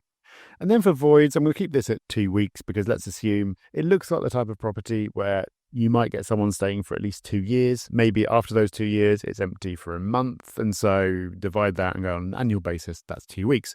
So now we've got all our numbers in. And over here, we can see what our numbers look like. So we've got cash invested, mortgage amount, annual cash flow, monthly cash flow. And here are those gross yield, net yield, ROI. So here, the gross yield has come out at 6.5%. The net yield looks really low. The net yield often looks scary, but the ROI then starts to look better because remember, you're not putting in all the money yourself. So if you divide the money that you're actually left with after all these costs and you divide that by the money that you have put in, that is what you are left with. So that is a super quick whiz through of how to analyze a deal, bearing in mind that I've done this very quickly and I could be way off base. So if I start to get particularly interested in something, then of course I will start to dial these numbers in a bit more. So my rental estimate could have been way off. Maybe I could actually get 975. In that case, that starts to obviously make the numbers look better. I'll go and find out my actual mortgage rate. And maybe my broker says, well, the best you can do is 5.2. That makes the numbers look worse again. There's all kinds of things you can do. What you should not be doing is playing around with the numbers to convince yourself that the deal is actually better than it is. But what you're trying to do is make it progressively more accurate over time. And also bearing in mind that these are just the rental numbers and these are just your initial estimates of the rental numbers. So whatever you put in for repairs is just a guess. The number you put in for rent is the number that you think you'll get on day one. Over the lifetime of your investment, the rent will go up. You put in the mortgage rate you believe you can get today. Mortgage rates in the future will be different. So again, I don't think you should lock onto these numbers too much because even if you've got them exactly right for day one, which you won't have done, they will change over time anyway. So for me, this isn't something to obsess over, and you should also very much be thinking about the capital growth potential. Going back to this particular investment that we were looking at, what is the capital growth potential of this? I would say kind of moderate would be my guess because there's nothing exciting about the block. It looks fine, but it is in supposedly a decent area. I haven't looked at this precise area. It doesn't look on a first glance like it's probably in the absolute best part of this area, but maybe it's okay. So it's not something that I'm going to look at and go, that value is never going to go up, but nor is it something that I think is going to rocket when the market takes off because suddenly everyone wants to live there. So we've run through that deal now and it looked all right on first glance, not overly exciting. But let's say that it was something that I did find exciting and the numbers worked. It looked like there could be growth in the area and I just got that feeling about it. So does that mean that you should be going out and making an offer on this property straight away? No, you should not. And like I said earlier, this is a video that I'm making for my 20-something-year-old self, and he needed to hear this because when I bought my first property, I viewed a grand total of 3. I viewed 3 properties and I bought 1. And that is not how you should be doing things. In property, you need to be really picky because you're making a big investment. You're putting out a lot of money. And unless you are super ultra rich, you're not going to be in a position to buy many, even over your lifetime. So you need to make sure that each one serves you well. And normally that means looking at a huge number of opportunities and gradually filtering down. So you need to have a process for, I think of it as a funnel, for having lots of opportunities coming in at the top, but then most of them should be counted out before you get to the bottom. So it starts with finding. So how are you going to find the properties in the first place? Just using the portals, like I said, is perfectly fine. You don't need to necessarily do more than that. But you need to be in a rhythm of actually doing this. If you set up alerts, so the right type of properties, you get an email every day. Rightmove and Zoopla both allow that. That is a really great way of doing it. Then you need to be filtering those properties. So this is just going through those that have come up in your list and counting out those that clearly at a quick glance you can see are not right for some reason. There's something wrong with it. It's too big of a project. It's not in the right area, whatever it is. You just want to be filtering those out. And then moving on to the next step of analyzing those that are interesting. So that could be a version of going through the process that I just took you through. So there might be a first level of analysis, which is just, well, how much do I think this would rent for? And roughly what does this street look okay? And then if it passes those checks, you can go into progressively more detailed rounds of analysis. But obviously, at some point, you need to actually get out and view the property. This is something that is a bit of a skill in itself, and it's something that you get better at. At first, it can be really hard walking around with an estate agent, not really knowing what to ask and having this trouble to remember. If you can go in with a checklist, that is great. But viewing is something that you will ultimately need to be doing. And you, of course, this is why it's a funnel. You're not going to be viewing everything that pops up on Rightmove. You're not even going to be viewing everything that you spend 5 minutes looking at. You're going to be viewing a relatively small number of properties. But I said relatively small. You should still be viewing more than you are offering on. So how many properties do you need to analyse to actually make an offer? There's no hard and fast rule. And of course, once you've made your offer, it may not be accepted. You're going to have to offer on more than one to actually have an offer accepted at a price you're happy with. So eventually you end up with your house down the bottom.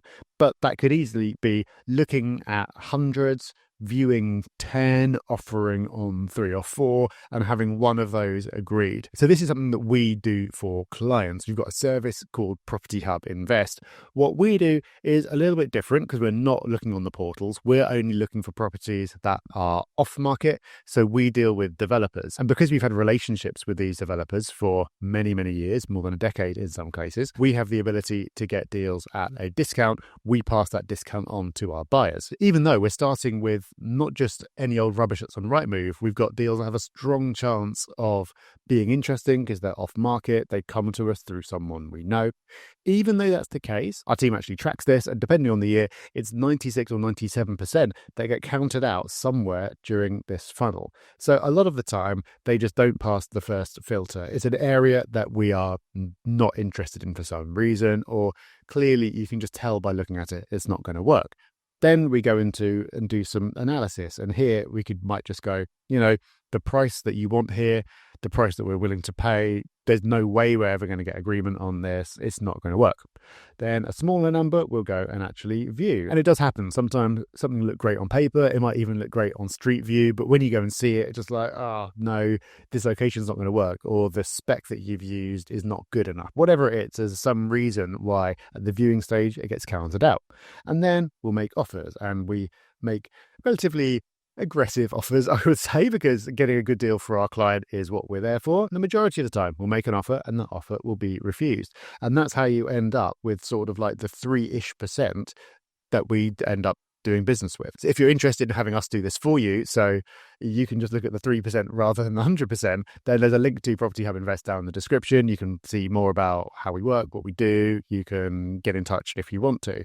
But the point of saying this is that this is a process. This is supposed to be time consuming. So even if you are just investing in one property, you still need to be going through this process. And if you're going to be building a portfolio over time, this is a process that you need to be running constantly. You need to be filling your funnel, you need to be filtering out, and you need to be making offers. Let's just talk for a minute about this stage here between viewing and offering, because this is where it's important to look out for red flags.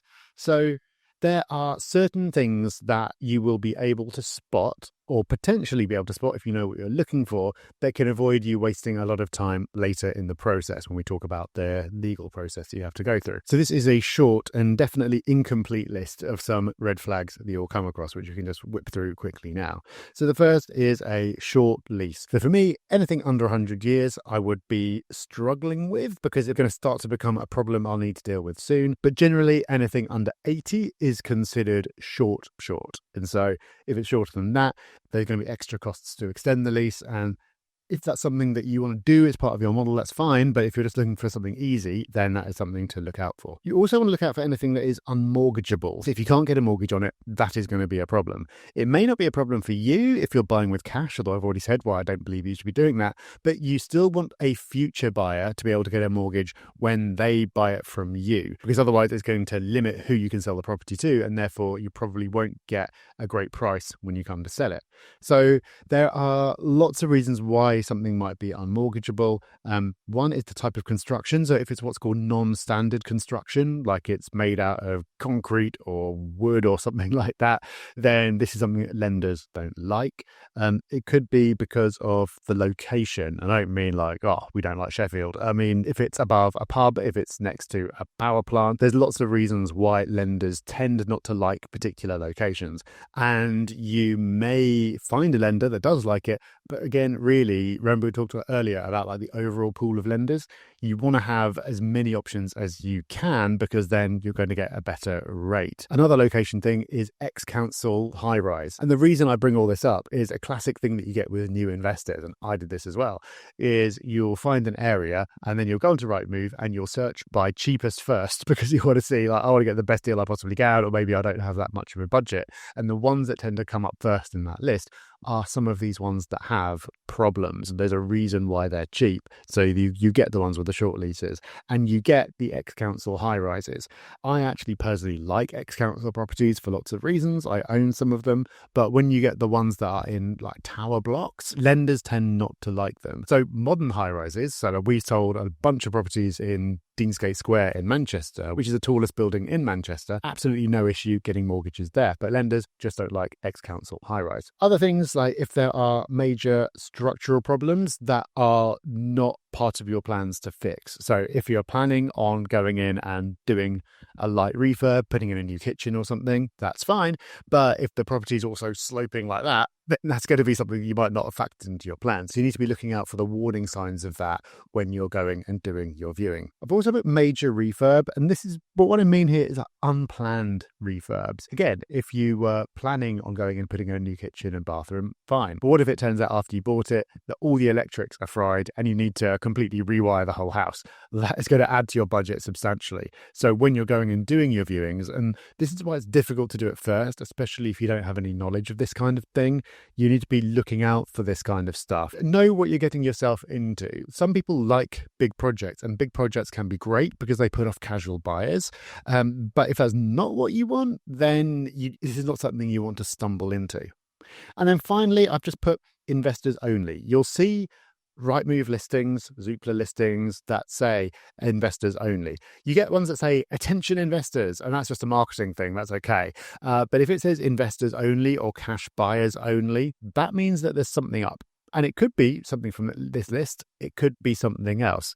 But it's something to be aware of and try to find out why that's the case. Because almost always the listing will say, perfect for first-time buyers, perfect for investors, perfect for everyone. Come and look at it. If it says investors only, that means something is up. So what you want to do is try to spot any of these that you can. But if you've got a mortgage broker, then before you make an offer, it's a great time to run the listing past them and see if they can spot any red flags. Because like I said earlier, my broker has done this for me multiple times.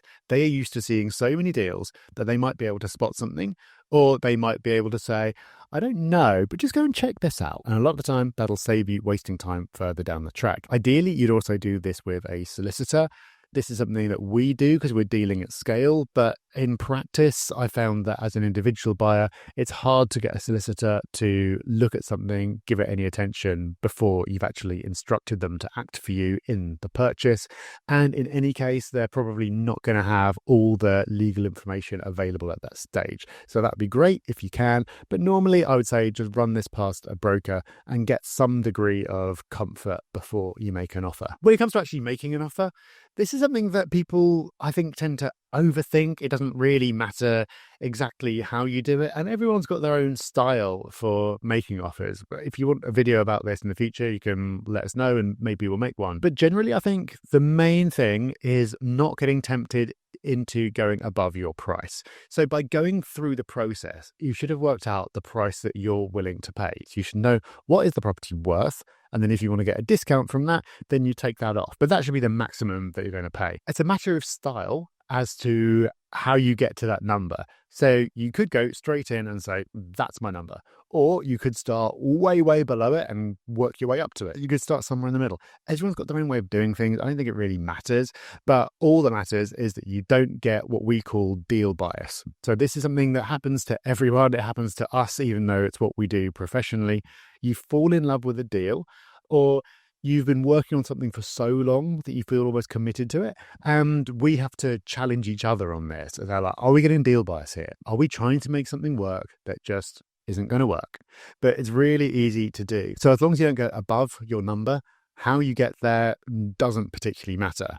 The other thing I'd say about making offers is you should only be making an offer if you know you can proceed, because estate agents do not like time wasters. And so if you say you're going to proceed on something, but then you can't get a mortgage, or you just decide, oh, actually, no, I prefer this other one. No, that's a great way of ruining your reputation. So only make an offer once you actually know that you will proceed on this, and then be in a position to proceed quickly. So hopefully you've got your broker lined up.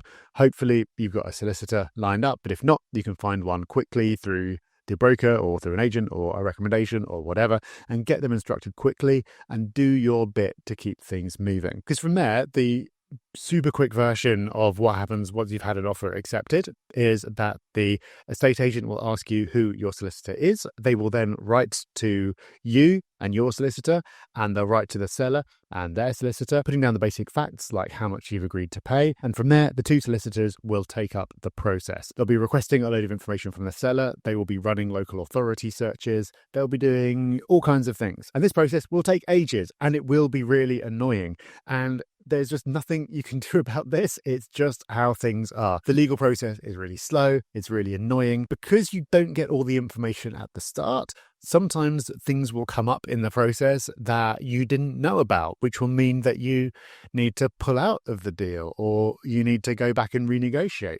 Things like that do happen, and it's just a really crazy, stupid process, and you just need to be prepared for that. It is going to take at least a couple of months for a deal to go through, even if something is super easy. If you're using a mortgage, it's probably going to take at least 3 months for something to go through, because that slows things down as well. So while the legals are going on, you're normally working with your broker to apply for your mortgage in parallel and get an offer there. And then once you've got your mortgage offer, that can go across to your solicitor, and they will deal with the lender in terms of answering the lender's final inquiries and actually getting the money from them. And then they will ultimately pay the seller using the mortgage funds and the money that you're putting in as well. So the main thing to know about the conveyancing process is it takes forever, and it's going to be your responsibility to keep pushing it along. And it's really difficult a lot of the time to know why it's going so slowly. You don't know whether your solicitor is waiting for something from them, or if they've got it but they're just sitting on it, haven't got around to it yet. All you can do is keep on politely chasing your solicitor, because that's the only real part of the process that you have control over. You can talk to them, you can talk to the agent, but you can't go and bully the other side's solicitor. So you just need to basically do what you can to keep things moving along. But you do need to be proactive, because if you're just zen about the whole thing and you just go, well, it takes as long as it takes, then it will take forever. Now, eventually, one day, just after you've lost all hope and you think it's never going to happen, this process will eventually finish and you will get the keys. At this point, congratulations, you're a property investor. Also at this point, congratulations, you're liable for paying the mortgage and the council tax and lots of other things until you manage to get tenants coming in to actually produce some income. So you want to get to the point of having tenants in your property, rent coming in as soon as you possibly can. So obviously a barrier to doing that is having the property tenant ready. If you're going to be doing a refurb, then that of course is something that you want to have lined up as best you can and get through that process as quickly as you can and get tenants moved in. So as far as is possible, you want to have got your tradespeople lined up while the conveyancing process is going on, worked out exactly what you want to do. Of course, you would have costed it up beforehand and made sure that that's been factored into the offer that you're making. So you've made sure that your total investment in this property is the purchase price plus the refurb. And so there's nothing unexpected there. But then you want to get that refurb done as quickly as you possibly can. And there are 3 main mistakes that you see people make over and over again with refurbs. And the first is this one of letting it take too long. Because much like the legal process, a refurb project, if you're not doing all the work yourself and you're relying on someone else, will take longer if you don't chase. So there's a real fine line to not being annoying and unrealistic. But if you're told it'll take 4 weeks and you just hand over the keys on day one and expect to come back 4 weeks later and it will be done, prepare to be disappointed, because it tends to be the case that the squeaky wheel gets the grease. And so if you are not applying pressure, someone else will be. And so they'll just nip off for the day to deal with that. And before you know it, you come back after 4 weeks and barely anything's happened. So just as you factor in a contingency with your cash budget, you should do the same with your time budget. It is going to take you longer than you think it will, because it always does. But even so, you need to keep pushing things along. Failure to do so is one of the biggest mistakes when it comes to refurbs that we see. There are others though, and these just sound so obvious when you say them, but nevertheless, they happen over and over again. A really common mistake with refurbs is to overspec. In other words, spend too much money. The type of kitchen that you put in your own home that you're going to be at for the next 30 years is not the same kitchen that you put into a rental property. You, of course, want it to be nice. You want it to be hard wearing. You don't want to cut any corners. But if you go and put in a marble countertop and taps that cost hundreds of pounds, it is not going to increase the amount of rent that you get. It's just going to cost you money for no good reason. So this is where it's helpful to talk to letting agents who know the area, talk to other investors who know the area if you don't have the experience yourself, and try to figure out what is that sweet spot where you're not cheaping out and you've got something that looks rubbish or it's going to break, you have to replace it again next year, but you're also not just spending loads of money on something which is not going to generate you a return. And talking about doing something you do in your own home, again, it just sounds so obvious, but this is not your own home, so avoid doing anything overly personal. You might really like a certain style, but some people will not. So when you're doing a refurb, you really want to be fitting out a property in such a way that no one could object to it. And yes, that means it will be a bit bland. But if you've got a property that is bland but clean and bright and everything else and comfortable, then you're going to have the widest possible rental market for it. And hopefully people will then come in and be able to put their own stamp on it a little bit, make it feel homely. But you should definitely not be imposing your taste on anyone. Sounds obvious, but you'd be surprised by how much it happens. Something else that you can be doing while the legal process winds its way along and while the refurb's happening, if that is something that you're doing, is figure out who's going to be finding the tenants that you put in place and who's going to be managing the property once they're in. So are you going to be doing this yourself, or are you going to be using a letting agent? And you basically got 3 choices here. So you could do everything yourself. So there are websites that you can use. OpenRent is one of them, but there are others that you can use to put a listing directly onto the property portals like Rightmove and Zoopla yourself. So you take the photos, write the description, put the listing up there, and then all the calls come through to you. Then you will speak to those applicants, do viewings, take the whole process through on your own. Then once you've found tenants and moved them in, you are the point of contact. So if anything breaks, it's you that they call, and you're responsible for collecting the rent and chasing it up if it doesn't come in. The next option is that you use an agent to find the tenants for you and move them in, but then you do everything from that point onwards. So in this case, the agent will come round and take the photos, write the description, put the property up on the portals. They will receive the calls. They will go and do all the viewings, and they will then reference the tenants. We'll talk about that in a minute. And they will do all the paperwork needed to move the tenants in. Once they are in though, their job is done. It's called a tenant find service. The tenants have been found, they've been moved in. So then if anything breaks, etc., it's over to you. That service tends to cost about 1 month's rent, or sometimes 7 to 8% of the annual rent. 8% of their annual rent is roughly the same as 1 month's rent.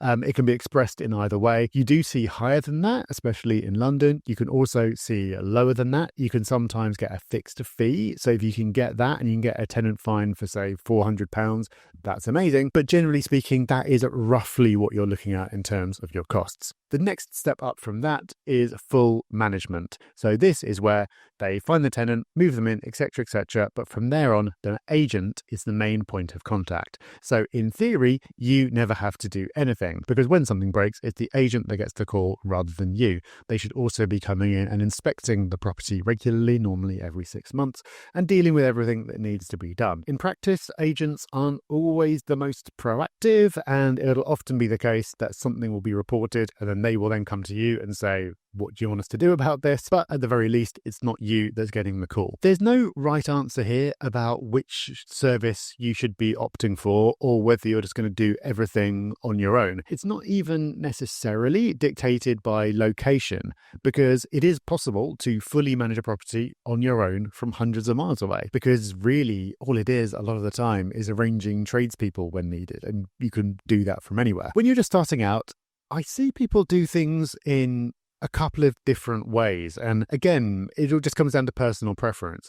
So some people like to get full management on the first time they ever rent a property out, because obviously at that point, you know the least. And by watching someone else do it, you will get a feel for how the process works. You'll develop your knowledge, and then you'll know what to expect next time. So you might use an agent for full management, and then after a couple of years go, well, really, how much have I paid them and how much have they done? The majority of the time, nothing happens. I'm quite comfortable doing this myself next time. So you've had the comfort blanket first time round, and then after that, you decide to go it alone. You also see people do it the other way round and go, well, actually, for my first one, I want to do everything myself because I want to work out exactly how it all works and what I have to do, because then if I use an agent in the future, I'll be able to ask better questions, choose a better agent in the first place. I'll know what they're supposed to be doing. I'll be able to better monitor whether they're doing a good job, and so on. Both of those work. Personally, I started out doing everything myself and then gradually got comfortable passing it off over time. But both approaches are perfectly good.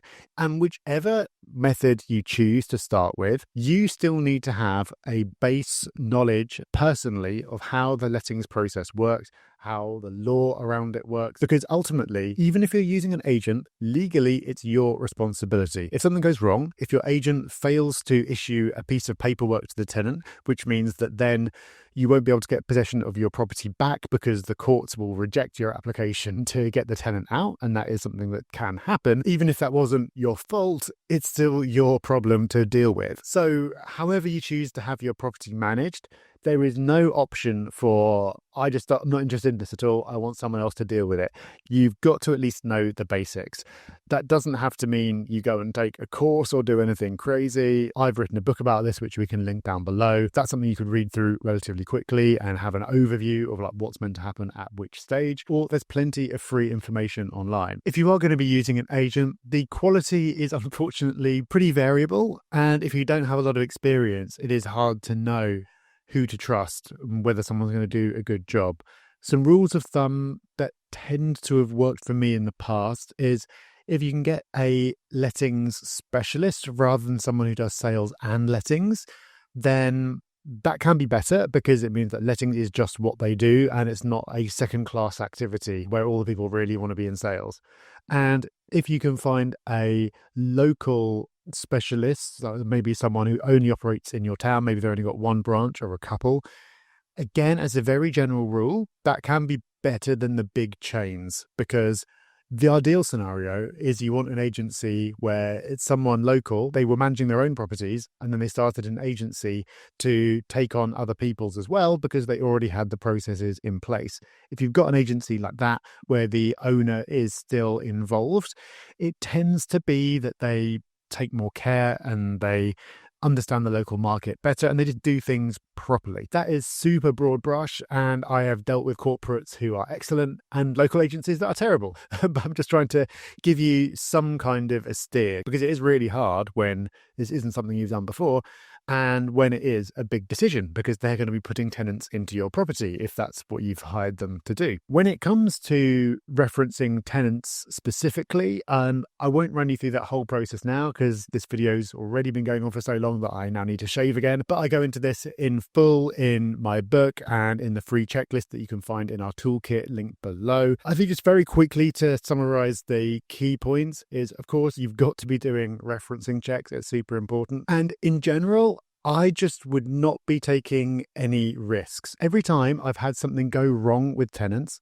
it's because I've ignored my gut feel or I've ignored my process every single time. So for example, I had one property where someone wanted to move in, but I can't remember quite how it happened now, but either they knew that they'd fail referencing, or instead of referencing, it was for a 6-month tenancy, so they paid the whole thing up front. Great.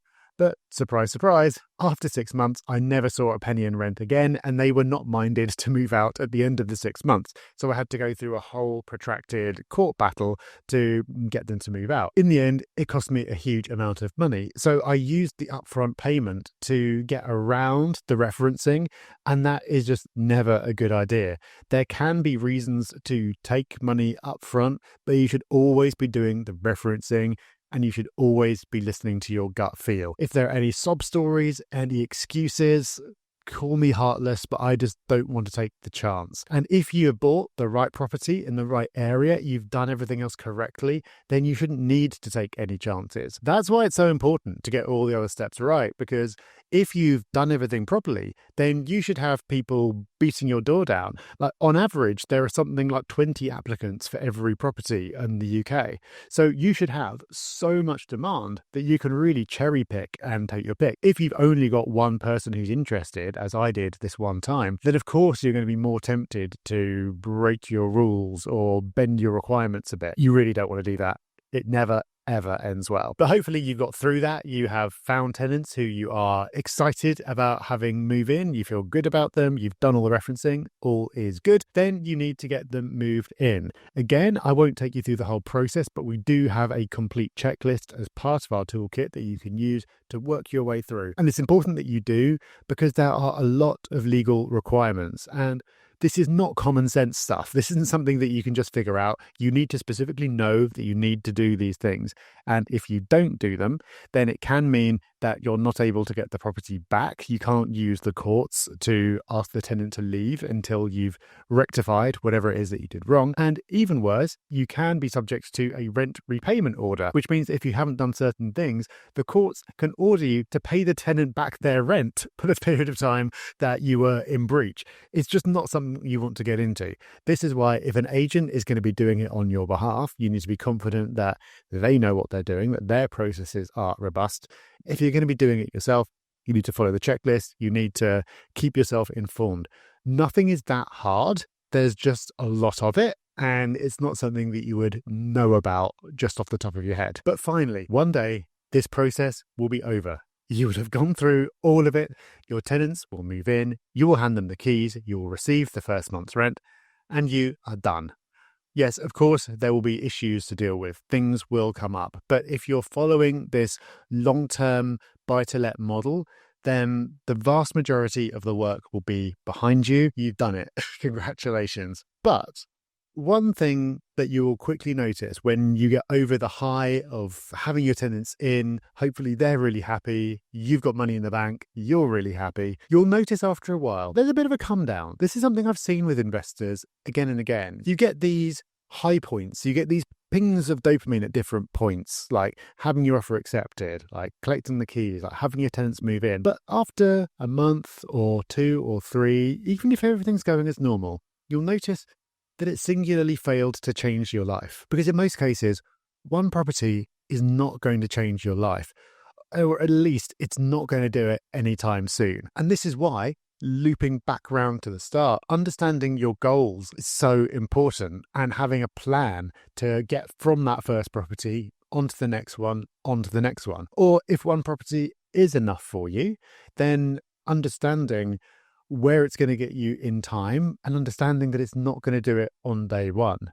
Because if you're making £300 in rental profit, that's great. You'd rather have it than not have it, but it's probably not going to completely transform the quality of your life one way or the other. But hopefully it has got you hooked. You enjoyed the process, most of the process. Certain bits you definitely won't have done, but hopefully you've enjoyed most of the process. And the fact that you do have this money that just comes in every month, regardless of whether you do anything or not, that can be quite transformative. It's transformative in a subtle kind of way. You're not going to be going around punching the air. It's not like you're going to be splashing out on luxury holidays when you weren't before, but it can just produce that mindset shift. You go, okay, I've done this. I'm an investor now. I have a base. I kind of know how this stuff works. I know what I do differently next time. I know that I've got this money coming in. I project it's going to get me there in that period of time. So if I just get another one, then it's going to get me to this place. And hopefully you'll be hooked and you'll want to go back and do it again. And hopefully, because you've planned, you know how you're going to get onto that next one. So maybe it is that you plan to pull some cash back out of your first property because you've added some value to it and that was part of your plan. Or maybe, and this will often be the case, it just comes down to saving more. But you know, because you've planned, that if you just save up for another 18 months, then you take those savings, you add the rental income that you've collected, put it together, and you're ready to go again. And then, of course, if you keep going from there, you're then going to have 2 sets of rental income plus your savings. And you start to build up this snowball. And what starts out really painfully slow starts to build its momentum, especially as time goes on. Rents go up, capital growth happens, you get more equity in your portfolio. And what's really slow going in years 1, 2, 3 starts to really become something quite exciting in years 10, 11, 12. But property investment is slow going. And for most people, there will be big gaps when you're just not physically able to buy because you don't have the cash. What I would recommend is that you stay in the game. You keep giving property some of your focus during this time and just keep your skills sharp. Remember that funnel we talked about earlier and that process that you go through to end up with the properties that you end up making offers on and then buying. You might not want to get as far as making offers because you can't proceed, but one way or the other, it's best to keep your skills sharp and also keep up with what's going on in the market. So we've got a weekly newsletter. It's completely free. You can sign up using the link below. That's a great way of just keeping up an awareness of what's happening in terms of the UK property market in general, what legal changes are coming, and just make sure that you're passively building that knowledge over time. Now, if you made it this far into the video, thank you. I'm amazed that you have. But if you've watched all of it and you've been thinking about all the different things you have to do, but you haven't actually done it yet, it might sound intimidating. It might sound like a lot of work. And that's because it is. It is a lot. And there's a lot to learn, a lot to figure out. And like I've tried to emphasize again and again, it's not get rich quick. It's not going to change your life overnight. But over time, it can make so much difference.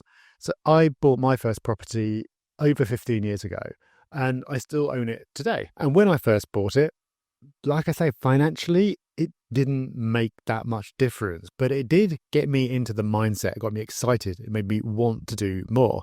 But the property itself didn't do that much. However, now when I look at it, it's way more than double in value.